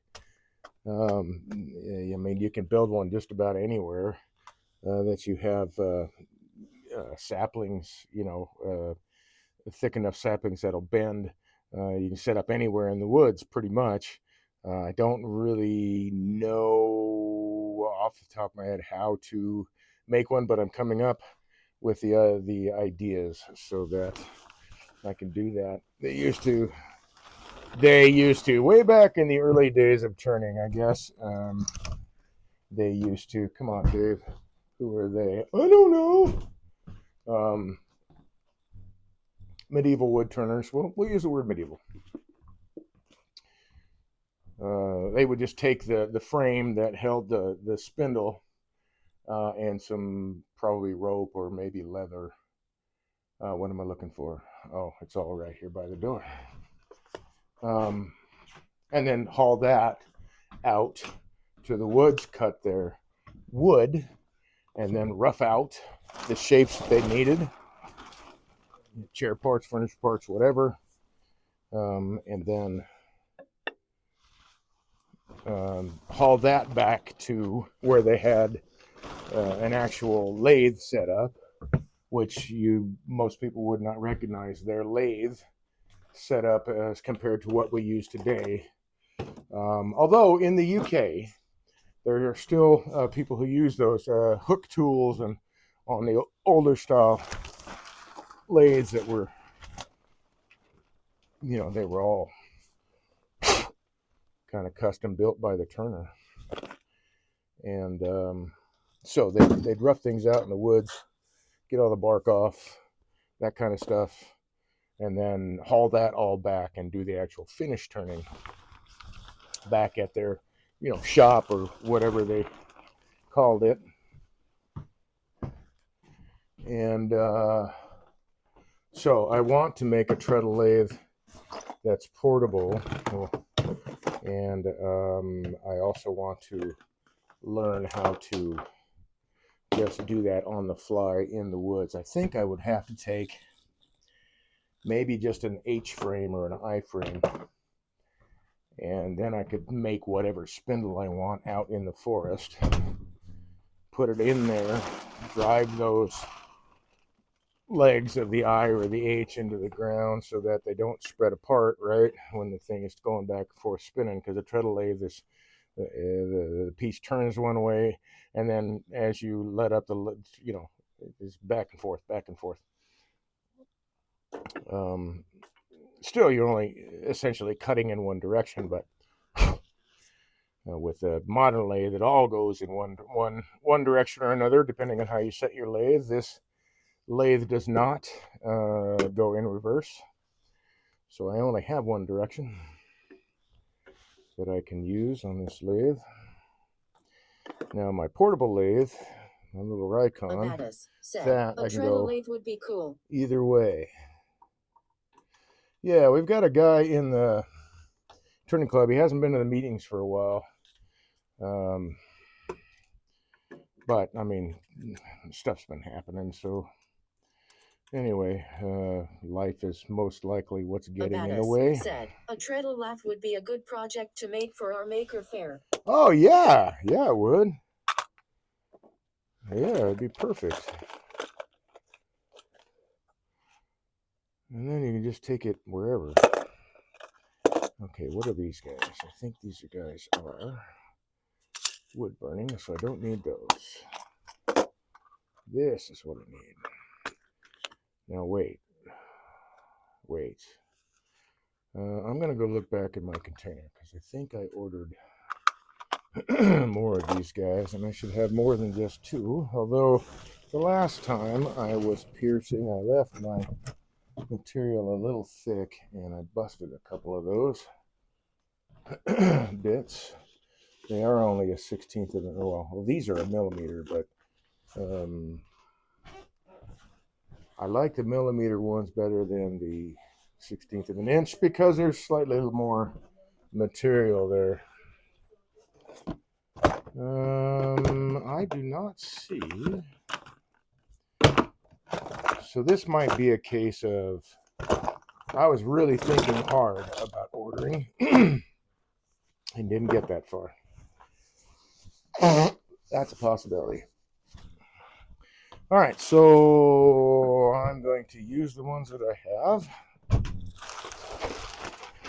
which are perfect for the job anyway. We're going to do some piercing. Now, let's see. I got to catch up on chat here. People like Dave Life. Oh, we're back there. Treadle lathe. Mav says, Mav welcome K14 to all said, the other opera. episode of As the Word Turns, and we know you're pining for another episode of this soap opera. Yes, sir. I know I am. I know I am. All right, so last week I turned this bowl out of mahogany and then this lid out of alder, and I was really fast because I haven't turned alder before. It's got some really neat little rays and features in it that I've never seen before. I'm hoping that it'll show up on camera. You know what? Maybe if I perhaps clean this lens a little bit, that might be helpful. Perhaps. Let it focus again, and at the same time, I need to tighten this down. Did I get it? Yeah. So if I turn this the right way, I don't know if these little rays will show up, but they're in a U shape, going opposite of the grain. So the grain is going in a upward curve, and then these guys are going in a downward curve against the grain. It's very interesting. But anyway, I turned this lid, left it thicker here and here, so that I had that stability, and then and the frame, so to speak, the framing the area that I'm going to pierce. So this is about about an eighth of an inch thick, and I'm just gonna have some fun.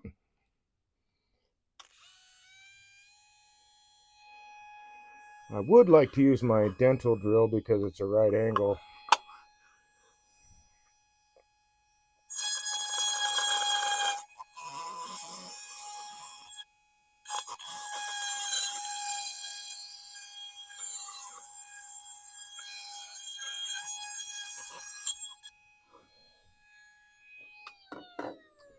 And I need to grab something like this. Let's see, I want a piece of some kind of paper. This will do. Something to catch these little pieces here. And if I cut, I didn't cut all the way through. Well, Dave, you need to cut it all the way through, dude.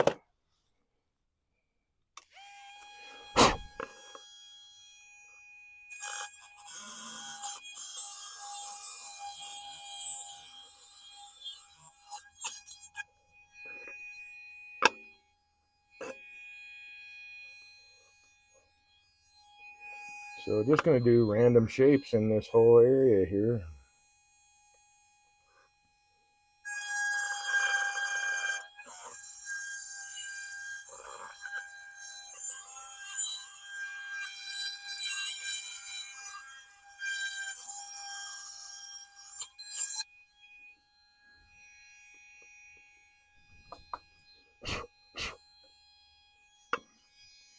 And I guess each one is going to take more than one pass.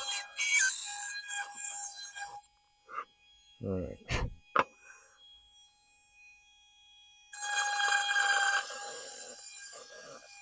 Well, it doesn't really matter.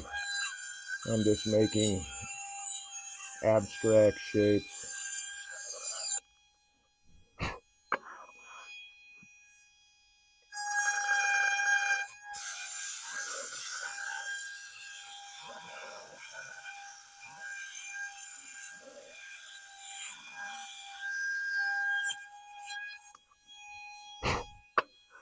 Sort around, sort of not.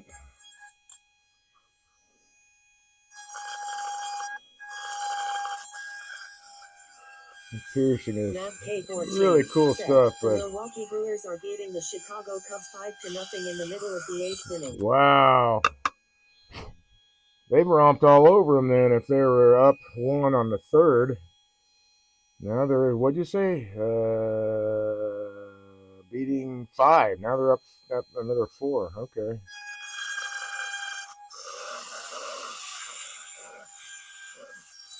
You know, on this kind of stuff, if you want to draw a pattern, you can. Nav K14 said 5-0. Wow. Well, you know, it's the Cubs. I mean, does that mean to say? I don't know.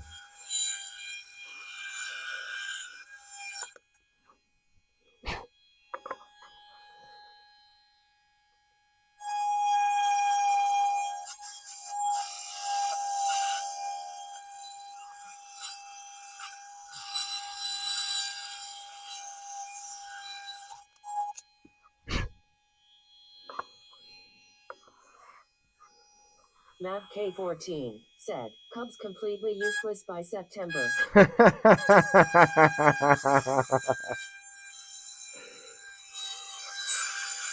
Well, they must be improving. It didn't used to take them that long.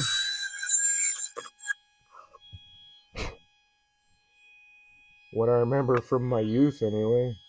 But I did like to watch the Cubs play.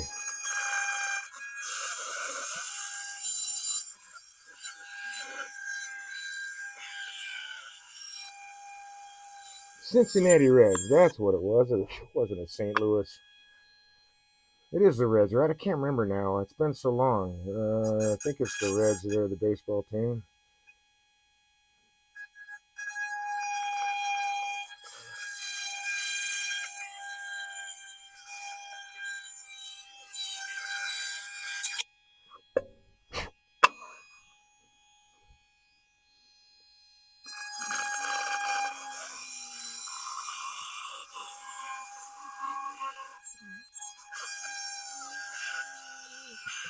So it's really important, I found, when you're doing piercing, that you go just like every other tool. You only go as fast as the tool can cut, because switch, there it is. Let's see, that might actually show up better. So it's very, you know, it's a millimeter. It doesn't take a lot of abuse. Wrong switch.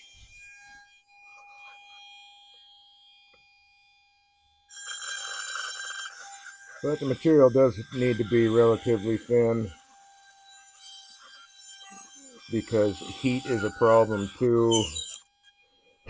Like you see on the piercings here, the edges are not burned on the inside.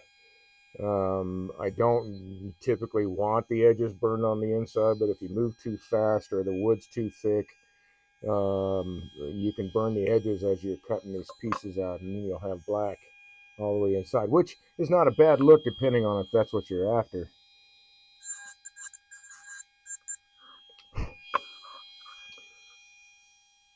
In this case, I'd rather that didn't happen.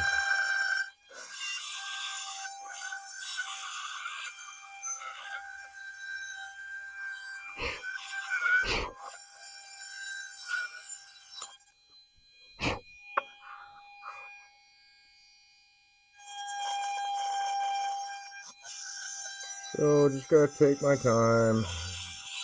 Piercing it does take time.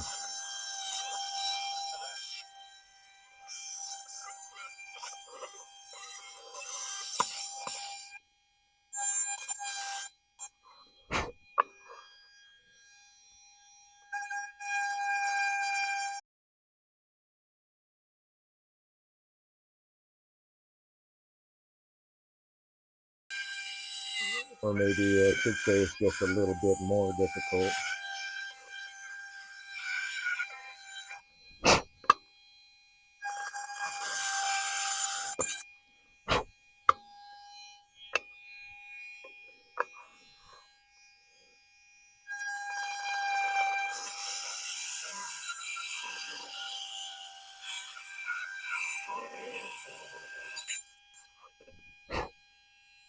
That'll work.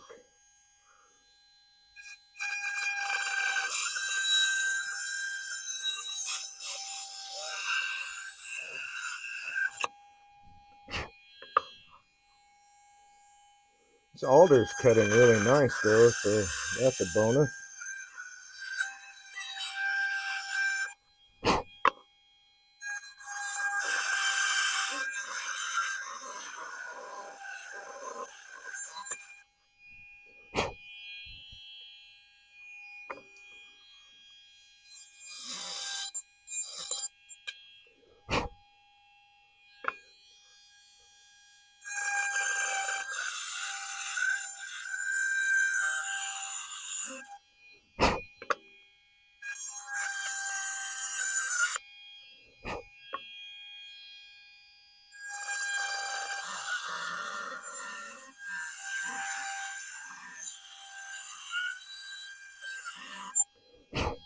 And for what it's worth, I have learned, at least for myself, it helps to have the area framed out that you're going to work in. So, you don't stray out of it. And that's why I made the thinner part here and then left that framed. So I knew exactly what area I was going to work in.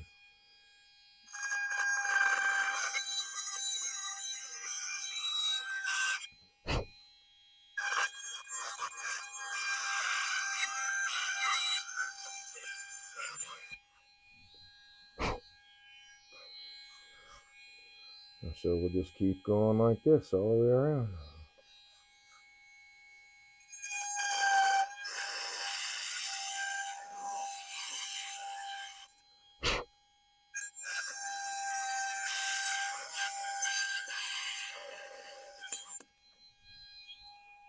But I like to save these little these little bits that I cut out for future resin projects, because I've got.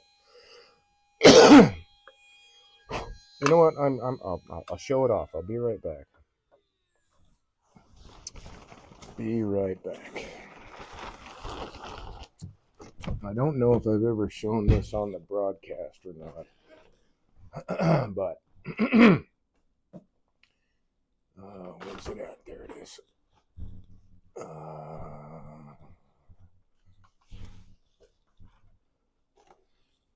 Alley-oop reach. There we go.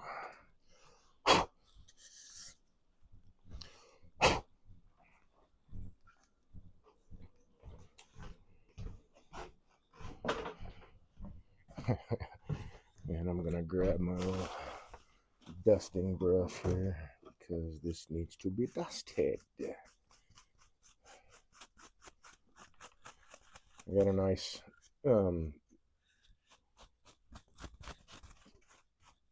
kind of expensive paintbrush, for house painting, but the bristles are perfect for dusting delicate objects. So I did a pierced piece and then made a resin cast out of it. So it looks like water's pouring out and saving all these little bits. It looks like they're just pouring out of here, and this is one of the pieces I did. When did I do this one? 2023. So ever since, I've been saving these little bits, so if I do another something like this, I'll have them.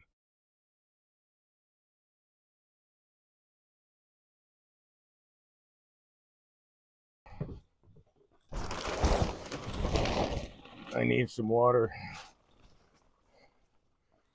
Yes, I'm a wood turner. I have a wooden cup. This is next to my water cooler. I use it all the time. I turned this dude in 2023. It's still in excellent shape.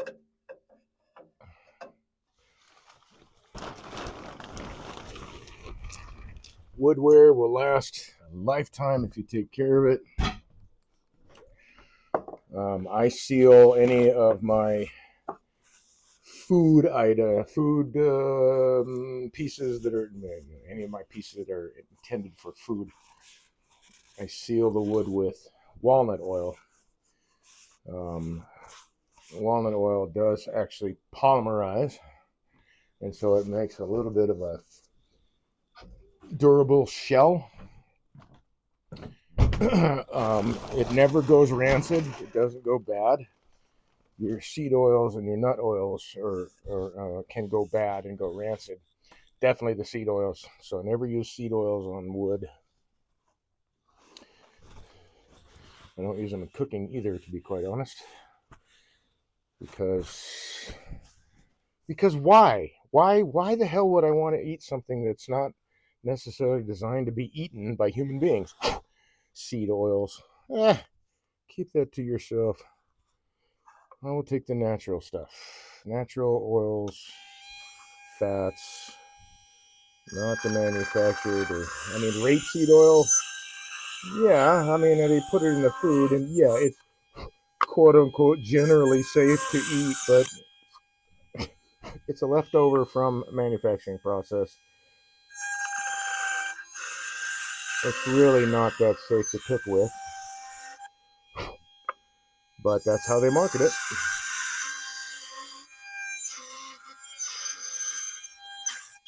Because, hey, money.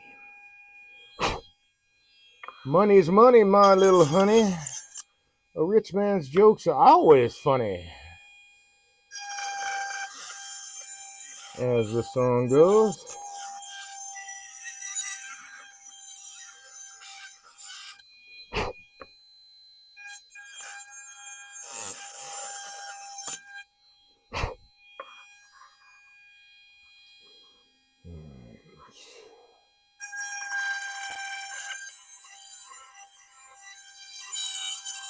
Well, I also got to take my time because I got to make sure that all these bridges have some meat to them because they'll get really weak if they're thin.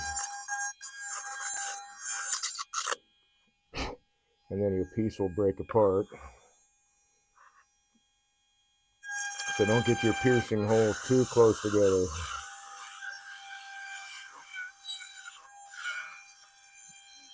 And just go as fast as the tool can cut. There's no hurry. Even if it is in your head, there's really no hurry. The more you hurry, the more shit can get screwed up. So take your time. Let the tool do the work.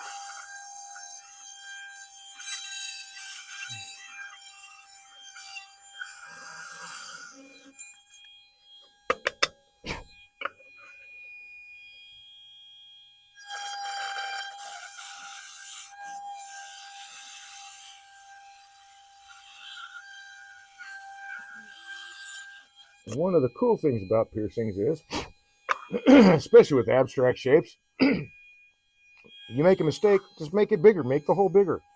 Nobody's going to know. Who's going to know? Unless you tell them. Oh, yeah, no, that's part of the design. Allow yourself allow yourself to make mistakes. It's like how you're going to learn faster making those mistakes than you are trying to avoid them. We're human beings. We make mistakes. It's normal. It's just that, at least in America anyway, and especially in my family growing up, mistakes were a no-no. Mistakes were a failure on your part.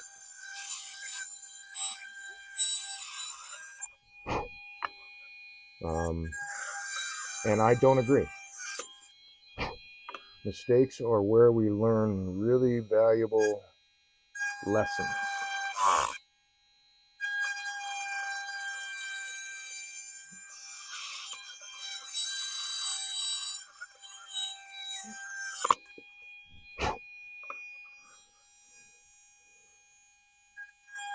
Experience is always the best teacher.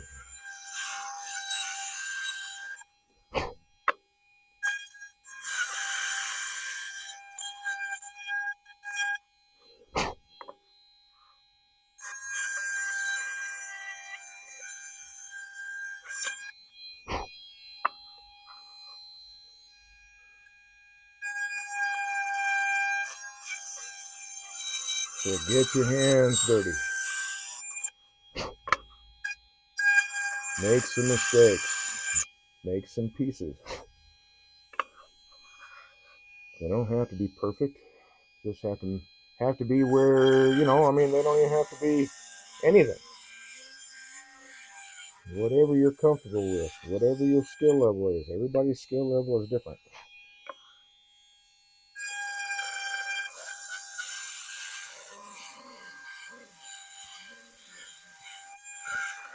Everybody's ability to perform a task is different than the next guy. We have similarities. We're human beings. We are a singular species. I really don't even think I care for the word race anymore because there is no race. Race is a made up. Race to me is a made up term to keep people separate. There's no different races. We're all human beings. Get in a jam. We're all human beings. It's a human race. It's not a black, white, pink, yellow, whatever. We're all human beings.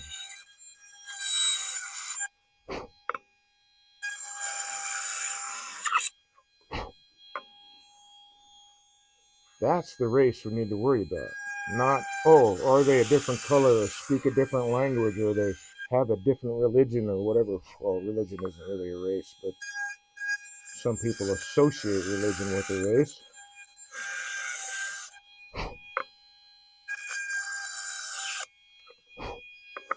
Or what they call a race. Say, I don't know, the Finns, the folks in Finland, they are not a different race. They're a different culture, a different country, but they're still human beings. And that is the same everywhere. It's just that that's not what we're taught. And it's sad because all it is continual separation and ignoring nature and life around us. And it's taken me 60 years to figure that out, unfortunately. But at least I think I got it. Finally.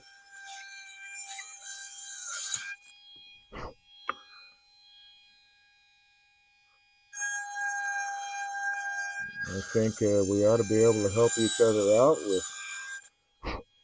without any worry about whether or not we're going to get shot because we look different or sound different or wear different clothes or practice a different religion or whatever it is. Those are individual choices. The bottom line is we're all human beings. We're all members of the human race. And that's my definition of the race. Race. What's a race? Human race. That's the race. Mav K14 said, the Milwaukee Brewers lead the Chicago Cubs 5-2 at the end of 8. Wow.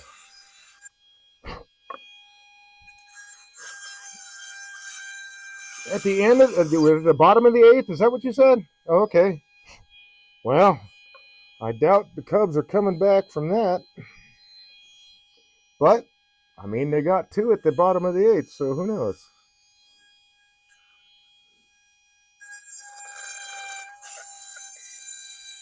Took them the whole game to get there.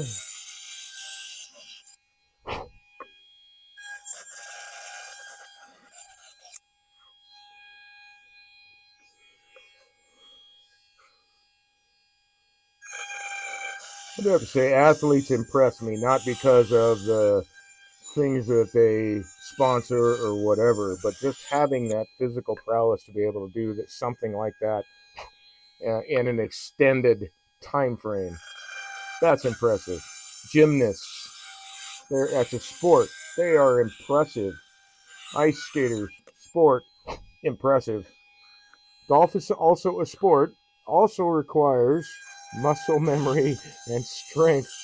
And I think that I didn't know. The first time I ever golfed the actual game, not like putt-putt, I did a full 18 holes. Bad thing to do first time out.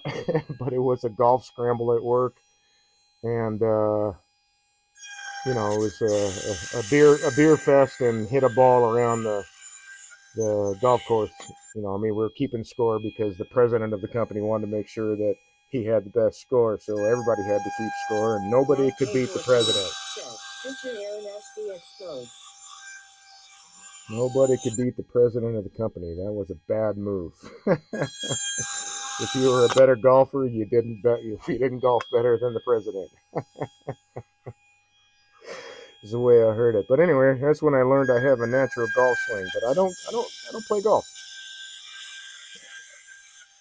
No, I just don't. But I am impressed by the physical prowess that it actually takes, because it takes strength, without a doubt.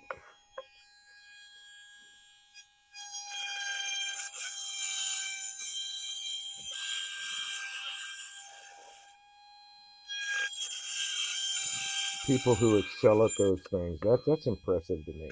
Um, I mean, I'm not some weakling or whatever, but I don't think I could run a full quarter, or even a full inning.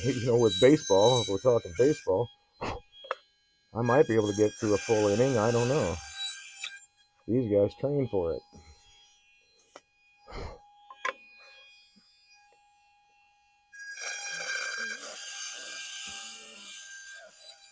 I do think that we have here in America, anyway, a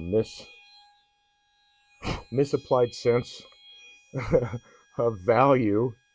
I think that celebrities, sports. I'm not saying that people shouldn't be paid, but come on, man.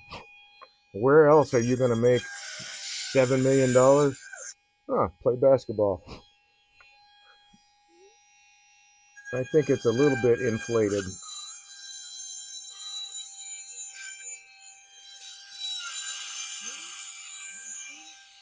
I mean, what about the guy or the people who build your refrigerator? What about that? I think maybe they should be making a little bit better money. And the guy that builds your car, or people. It's not just men anymore. The people who build your car. Well, I think they should be paid well. I would want them to appreciate their job, and not have a crappy time at work, and then have that bleed over into their actual. Um,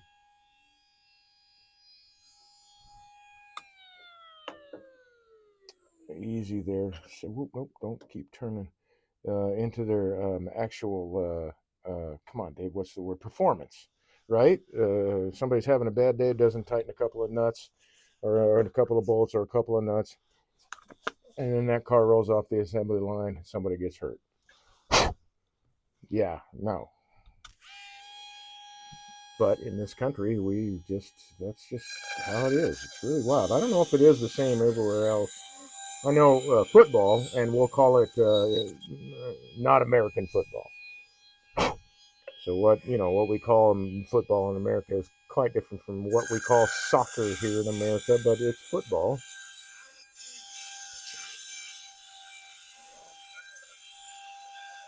And that is a sport enjoyed by many cultures. You know, I understand in a team, right? You got better paid players because they perform at a different level. No different than in like a corporate setting.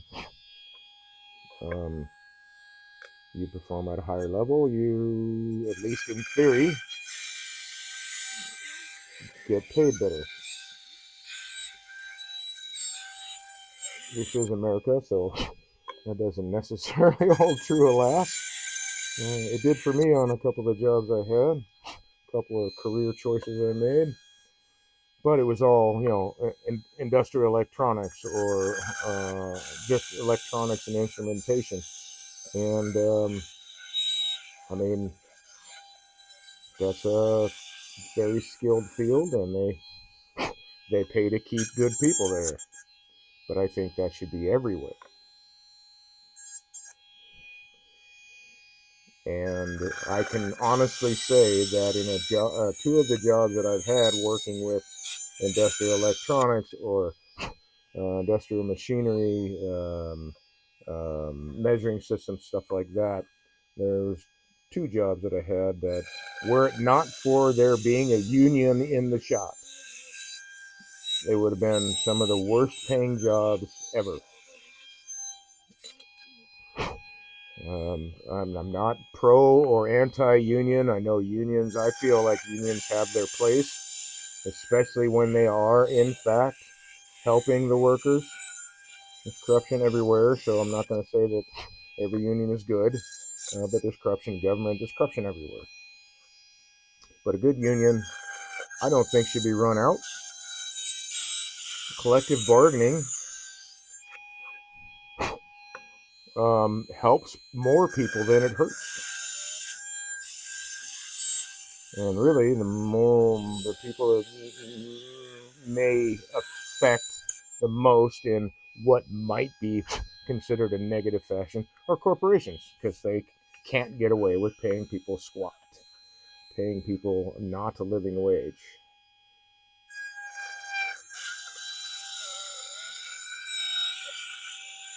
Man, I think I'm starting to sound like maybe I should run for political office. Holy crap.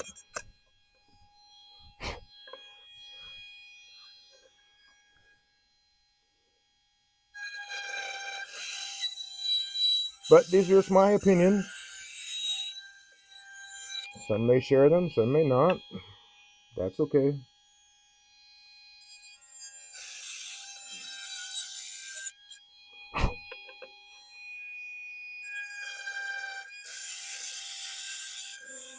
But I would rather err on the side of humanity and people being able to eat and keep a roof over their head and clothes on their backs and be able to feed their kids and be able to even have a family. I mean, damn, man, people are not having.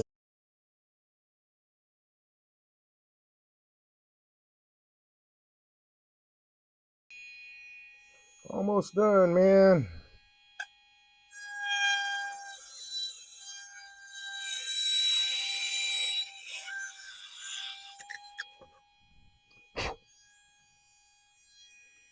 Come on out of there. Got it turned a little bit sideways when I cut it, so it got stuck in the hole. Anyway, piercing goes a lot better and a lot more smoothly the thinner that you have your material to work with, or the thinner the material is.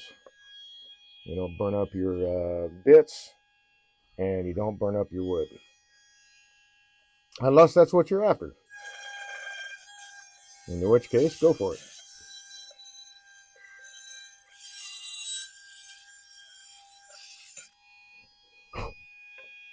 I have been known to set my wood on fire.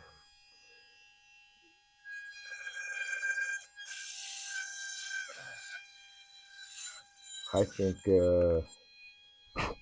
kintsugi, which is the Japanese art of burning wood to, they use it in their buildings and stuff to create pest resistance and rot resistance and weather resistance. And all they do is scorch the wood really, really well, and it will last. I do that with my beehives. I don't paint them anymore. I burn the outsides, and they are weatherproof and bug proof and all that. And I've been using the same hive boxes for 5 years now. I have not had to repaint them. I have not had to reburn them. Well, it seems like about 5 or 6 years is what, in my limited knowledge about how long they'll last, I'll need to scorch them again. But it's a lot more present to do that than it is to have to paint everything and get all the nooks and crannies and make it look nice and all that. I think that just burning the boxes is plenty. And I mean, these hive boxes are living proof that works as far as keeping wood from rotting, keeping it weather resistant. I don't have to use any chemicals. It's just fire.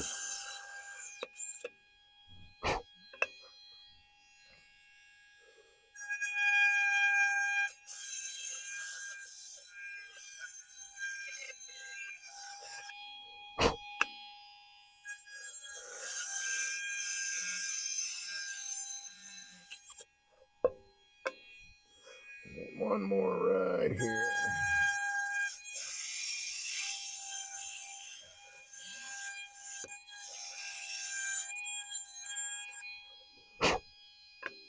So there we are. That's it.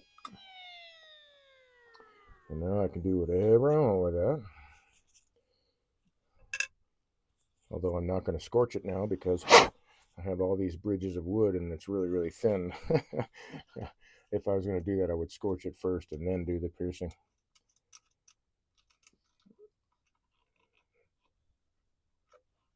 And I know that because I tried it. Didn't work out well.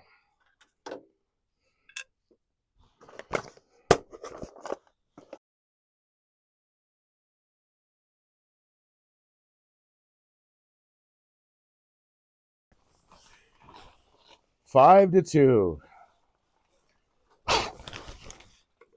Well, well. All right, let's put that away and that away.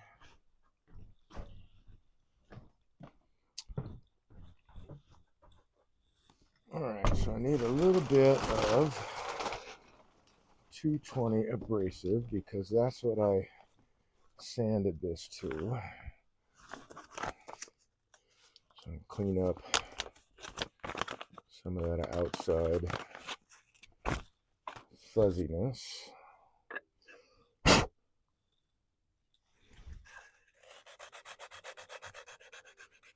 Just gently sand it. I'm gonna get the fuzzies off the outside, and I'll do the same thing to the inside of this lid. I don't want to push too hard. This is fairly solid, especially since I left the bridges. You know, I didn't make them too thin, but I'm not putting tons of pressure on this. I don't want to break through accidentally. I've done that too.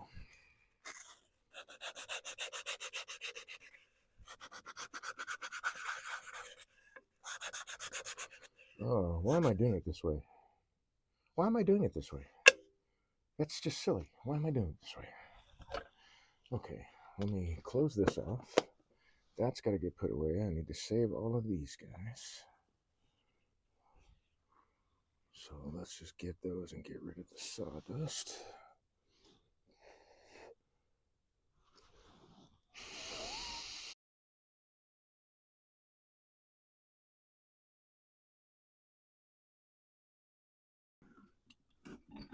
And I could be wrong. This could be a not smart thing, but excuse me. But we're gonna do it anyway.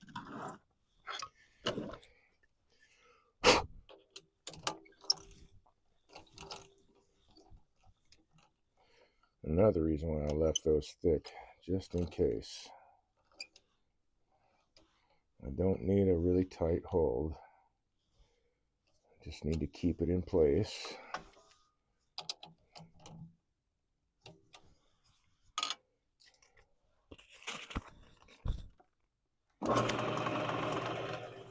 Slow that down. Oh shit, I was already turning at my slowest speed.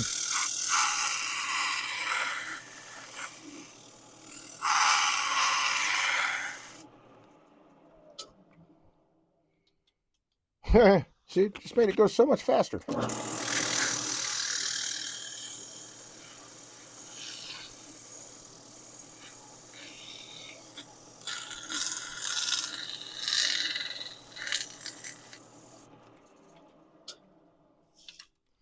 Okay, and then I'll flip it around.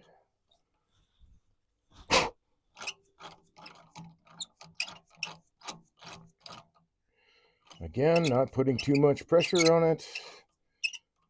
I've got lots of little holes in this thing now.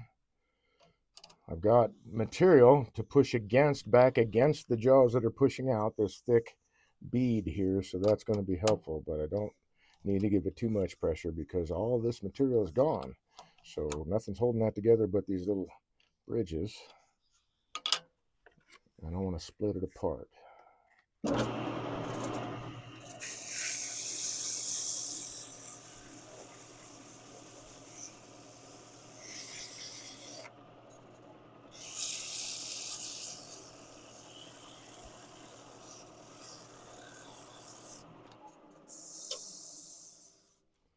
That made that very fast and easy.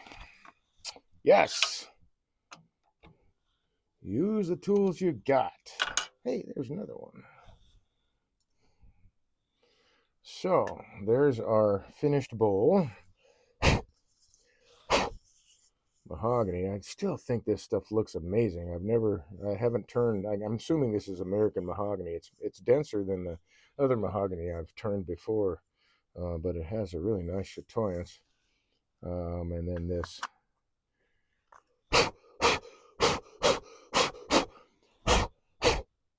pierced lid now. I think sets that off, so now I can finish this guy. And that'll be a completely finished piece. Nice. I am happy with that.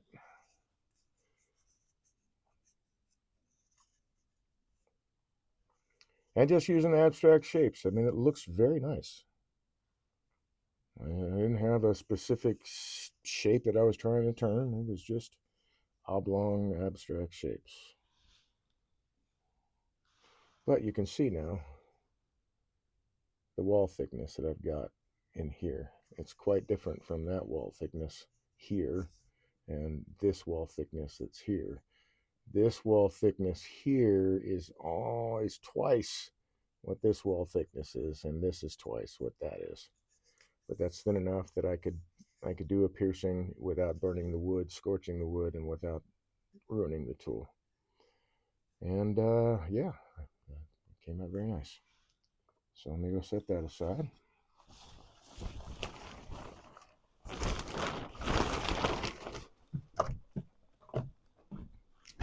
Get that ready for putting finish on it later.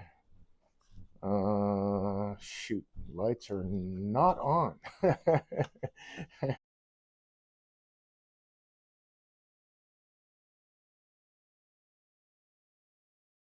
Will be 7 to 9, and Tuesdays will stay at 8 to 11 typically. And tomorrow I will have a project that I want to play with. I got a really good idea.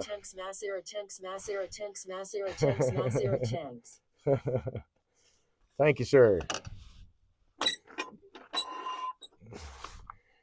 So, for those of you who may came in late, howdy, my name's Dave. I'm a wood turner. I started turning as therapy for PTSD, and found out I had a knack for it. Thanks, hands pressed together. At Dave Rive. Hi.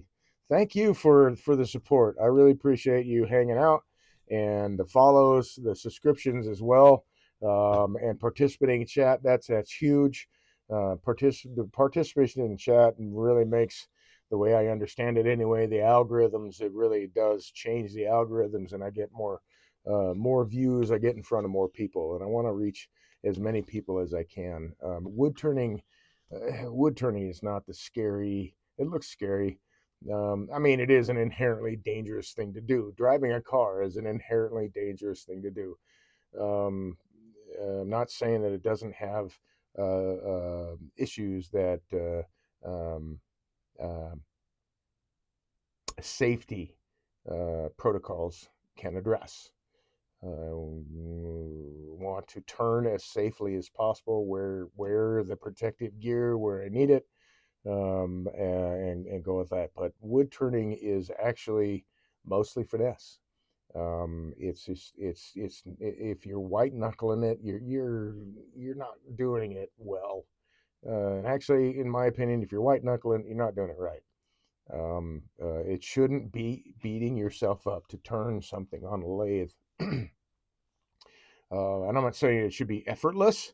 I know I make things look easy. It's a lot of practice. That's the secret sauce. There's no other way around it. You have to get the practice, get the proper instruction, and then practice that, and then work that into your own physical abilities, working within with your own motor skills, everything. You make it your own. Everybody starts at the same baseline, right? Especially learning a new task. We all start it the same way, but everybody does things a little bit different because everybody's body is a little bit different. And then age plays into it, experience plays into it. I mean, there's a lot of things. So I like to teach the skills and the body mechanics. I like to be able to show people that it is not um, a physically stressful thing. It doesn't have to be a physical stressful thing to do. If it is, that's probably why you're not turning as much as you may want to, or it may be it's keeping you from turning because you think it's too much work. Turning is mostly finesse, but it takes time to get there. You have to put in the practice. I highly recommend getting competent instruction from a turner who knows what they're doing. Don't blindly follow YouTube. I started doing that, had some issues. I didn't even know I had issues. I've broken two banjos, three tool rests, and one skew. And it's not easy to break a skew. But those were in my very early days, and I was following advice I got on YouTube. And in my opinion, YouTube is they do things for the views. That's how they monetize. That's how they get monetized. They get all these views, and so they may not necessarily do things the safest way, or the most efficient way, or with sharp tools. Um, and I'm not saying that one turning tool is better than another. They all have their uses. Abaddis said, "One But day I will get a project done on the lathe." yeah, and you gotta show it too, man. You gotta bring it. I don't know, or at least send me a picture. We'll figure that out. I want to see what you turn. I know that. So I don't know how many lays that group has, but if you can get in there, man, that for me is like one of the most relaxing things to do is to turn. It's very meditative. Once you get the skills down, then your muscle memory can take over. And once the muscle memory starts to take over, then your mind gets freed. And once that mind gets freed, all that chatter, it doesn't make any difference anymore. You're in the moment. And that is one big deal that I find about turning. It takes a focus, it takes a unique focus. You got to be in the here and now, paying attention to what you're doing. And that is huge therapy for someone with PTSD like myself. It's huge to not have to deal with that chat. I mean, it still goes on, and I'm still working with the issues, right? But they're not at the front of my brain. They're not my focus. The focus is where I'm at and how I feel, and is this working well? What do I have to adjust, or do should I even be turning? If I've done this enough. I've been turning for since 2015. So what is that? I'm on my 11th year. One of the first things, it was a hard lesson, very, very hard lesson for me. But it is, I find it very important that if you're in a space that you can't get your head into the space where you're at, you can't get into the here and now, don't, don't turn. Walk away. Walk away from it. If you get frustrated, walk away. Calm yourself down. Get that flusteredness or Abaddis whatever to said, calm down. "Focus, I might be Then in you can trouble." come back and begin again. If you start off with bad cuts and a bad attitude, it's not going to get better, especially if you're trying to force your way through it. It's just not going to get better. If you hop out of your cut or you get into a bad situation with a cut, get out of the cut and start it over. If you're having an issue with a piece on the lathe, walk away for a little bit and then come back. You need to have that focus in order to be successful, and being able to turn and learning that it really is mostly finesse. That's made a huge difference in the time that I spend at the lathe, and I find that I enjoy it. It's one of the most enjoyable experiences, even if a piece doesn't survive. We're dealing with natural materials here, in most cases timber. You don't know. I mean, looking at the outside of a tree, I can't tell. Are there ring shakes in there? Is it full of rot? Does it have fungus growing in there? Are a bunch of insects have torn it all up? Is the wood any good? I can't tell. I can't tell till I get into it, and that's why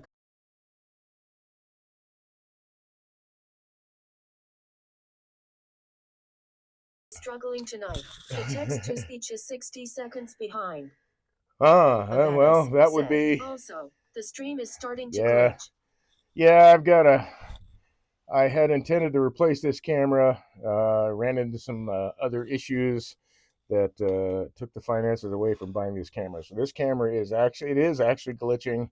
It's been glitching since I got the new laptop. Said. Too much sawdust. Yeah, it's fairly new computer. I'm hope not. That would be bad. That would be bad. It's a Mac. It's an expensive piece of equipment. I hope that isn't ever going to be the case. I do my best to mitigate dust with it. But anyway, as I was saying, I started turning as therapy for PTSD and found out that I had a knack for it. And I fell in love with it. I have a similar And issue. then I started teaching it, and I fell in love with that. And I started really actually, I started teaching kids. Said, oh yeah, even an old Mac will work fine. Oh heck yeah. My old Mac from 2011 worked all the way up till last year. Now everything is it's too old to run most of the stuff. Um, but anyway, that's why I started this channel because I really enjoy teaching and I want to become a better teacher and a better demonstrator. So I'm doing these videos and putting this stuff together. I also want to be a better turner. I'm always trying to improve my skills. So the more time I have at the lathe, the better. And like I say, I mean, there are people who have been turning 30 years, make shit look easy that I'm like, wow, that just looked effortless. And I know that it is effortless, but they've had all that practice. And me at with 11 years, I make a lot of things look easy. They're not easy. It's just that I've had the practice. So that's the biggest deal I tell people. That's the secret sauce. There are no shortcuts. There aren't any. You have to put the time behind the wheel. You have to make the mistakes. You have to learn. And you got to allow yourself the ability to do that. Don't beat yourself up too much. It's a natural material that we're working with. You don't know you do the best you can, but you don't necessarily know until you start carving into it what you're going to find. Um, and even so, even practicing, when I'm practicing new techniques, I look at every piece as a practice piece, more or less. If it turns out well and I can finish it and all that, yeah, that's a bonus.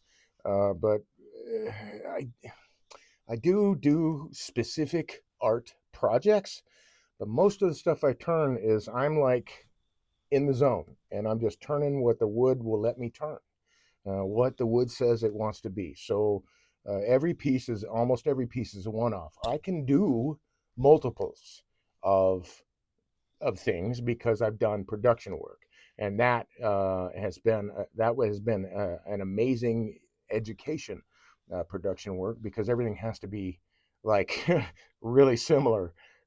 Chair legs, balusters, spindles, whatever. And so being able to incorporate that into my everyday turning has made a lot of difference too. There's a whole world out there of wood turning that I'm only touching myself this much and this much off of, say, the height of the um, um, Eiffel Tower. We'll use Eiffel Tower. That much I know, and I'm learning more all the time. There are so many aspects to wood turning. I'm only grazing the surface, and I've been doing it for 11 years. Even guys have been doing it for 30. They're only grazing, a little bit more of a surface, but they're not encompassing everything either. There's so much. Everybody's got a different input, and every input is valuable, right? So give that to yourself, that your input is worthwhile. That, I think, alone should give you the energy to go out and turn. Your voice is important. How you do this is important. I don't care what anybody is turning. If I get a chance to watch somebody turn, I just want to watch them turn. I want to see how they do it. And if they're open and they want to talk about it, if I have maybe a better approach to something, I will happily share it. But on the other hand, I've learned a lot just by watching. and paying attention to what's happening. And it's a full sensory experience. I use my ears, my eyes, I use my nose because you can smell when something's on fire, right?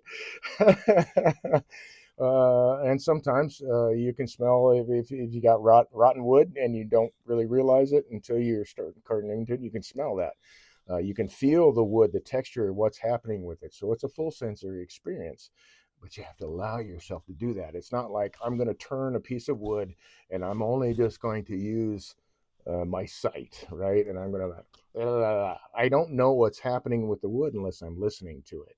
I don't know how the tool is interacting with the wood unless I listen to it. And I know the difference between a good cut and a bad cut. It's the sound, it's the feel. And again, sorry to say, there's no shortcuts. It has to be experience and it has to be practice. So I want to, I want to, I'm having trouble with English right now. I'm sorry.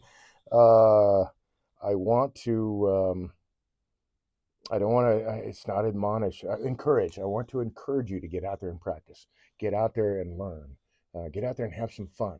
And who cares? You throw in shavings. I've done that. I've turned pieces of wood to nothing but shavings, just practicing the tool techniques. Nothing comes out of it but shavings on the floor. That's it. But, it takes that. It does take that. Give yourself the ability to make those mistakes and go forth and turn, man. Make the world a better place, make it a prettier place. We have, as humans, a very, very long relationship with trees. Way back in the day, some of our ancestors lived in them, right? We've been using wood for thousands and thousands of years for a lot of things. So we do have, and I think maybe it's even a racial recognition. Like people know the difference between how real wood feels and not real wood, even if they have had limited experience with touching wood. So I think it's like a racial memory that we know these things. But I mean, wood is one of the most beautiful, I think, materials to work with, and it's always different. You will have in a log, you can have some kind of figure, whatever, and then 2 feet further up the log, you may have more or less or nothing. It may just be plain wood. It's just different throughout the tree. It's amazing. It's just I don't know. I sound like a fanboy, but I am. I mean, it's every piece of wood is different, even if it's off the same tree. It may cut very similarly, right? Depending on how the grain, if you how much compression wood you're getting through and all that. But every single piece of wood is different. Every approach to a new piece, at least in my case, is all right. What do you have that I can work with? What is it that I can do to work with you? I want to see some finished piece come out. Doesn't matter what it is. It could be small. It could be, well, at least on my lathe, I can do a 13.5 inch diameter piece. That's the largest piece I can do, unless I do outboard, which I'm not going to do outboard on this lathe. I tried it once. Wasn't a great experience, although I did get the piece done. It was not a great experience. And some of that is because this is just a 1 horse motor. The lathe weighs 400 pounds, but a full size lathe, 2, 3 horse motor, with all that's something that, and of course you have a larger swing on those. You got more power. And that's what I need. And power, torque, more torque. It's not power that I'm looking for. I'm looking for torque. I want to be able to turn a piece of wood, and I want to be able to turn it slow or fast or whatever. I want that motor to be able to handle it. With this 1 horse motor, I'm limited uh, to a degree. With a 2 horse motor, I'd still be limited to a degree. With a 3 horse motor, I would still have some limitations because of the equipment. And that would be perhaps the size that I could actually turn on that piece. But the torque is what matters to me. I don't care. It doesn't matter to me. I mean, I want a larger motor, but that's only because it's not more power. It's more torque. I need that. I need that torque. But that's something I've learned about myself over the years, and you will learn different things about yourself as you get through your turning journey. And I'd really like to be a part of that. If you would like some instruction, hey, give me a shout. We can set things up. Find a turner in your local turning club. Abaddis said, "That sounds scary and fun." It's a little both. At least in the early stages of the turning journey, it can be a little scary. But as with any other thing that human beings do, flying a plane, driving a car, riding a bicycle, walking down the street, there's inherent danger. I don't want to minimize it, but I don't want to blow it out of proportion either. I know that this is a spinning piece of material, spinning at, in my case today, it was 400 RPM. I mean, I'm not hung up on lathe speeds. That's what the dial says on my lathe. I'm turning at whatever speed works for the piece of wood that I'm turning. That's where I set my speed. And I don't even like, well, I got to set it to 1200 exactly or 1149 or something like that. I just get it set to where it's going at the pace that works for that piece of wood. That's where I'm comfortable. I don't care that somebody's turning the same piece of wood at 3000 RPM. I could care less. If that works for you, then that's great. That's awesome. Work with what works for you. It doesn't matter to me the speed. I don't get hung up on speed anymore. It's all about technique, finesse, and getting that muscle memory in there and set so that you can do the things you want to do. Working with your body, moving your hips and knees and shoulders, uh, elbows, all that stuff, to keep your elbows tucked in. There's little things, just tons of pieces of the puzzle. The only way those pieces get put together is by you going in and putting those pieces into place. That means you got to be behind the wheel. Bottom line. So enough about me soapboxing and all that kind of crap. Uh, Wood turning is amazing therapy. It's very relaxing, and there's not very many tasks you can that feed instant gratification so quickly. I mean, last week I turned two bowls in that lid in a couple hours. And I just turned four blanks, and then did, well, that wasn't turning, it was piercing, but still, it's a finished piece. And I did it in less than a day.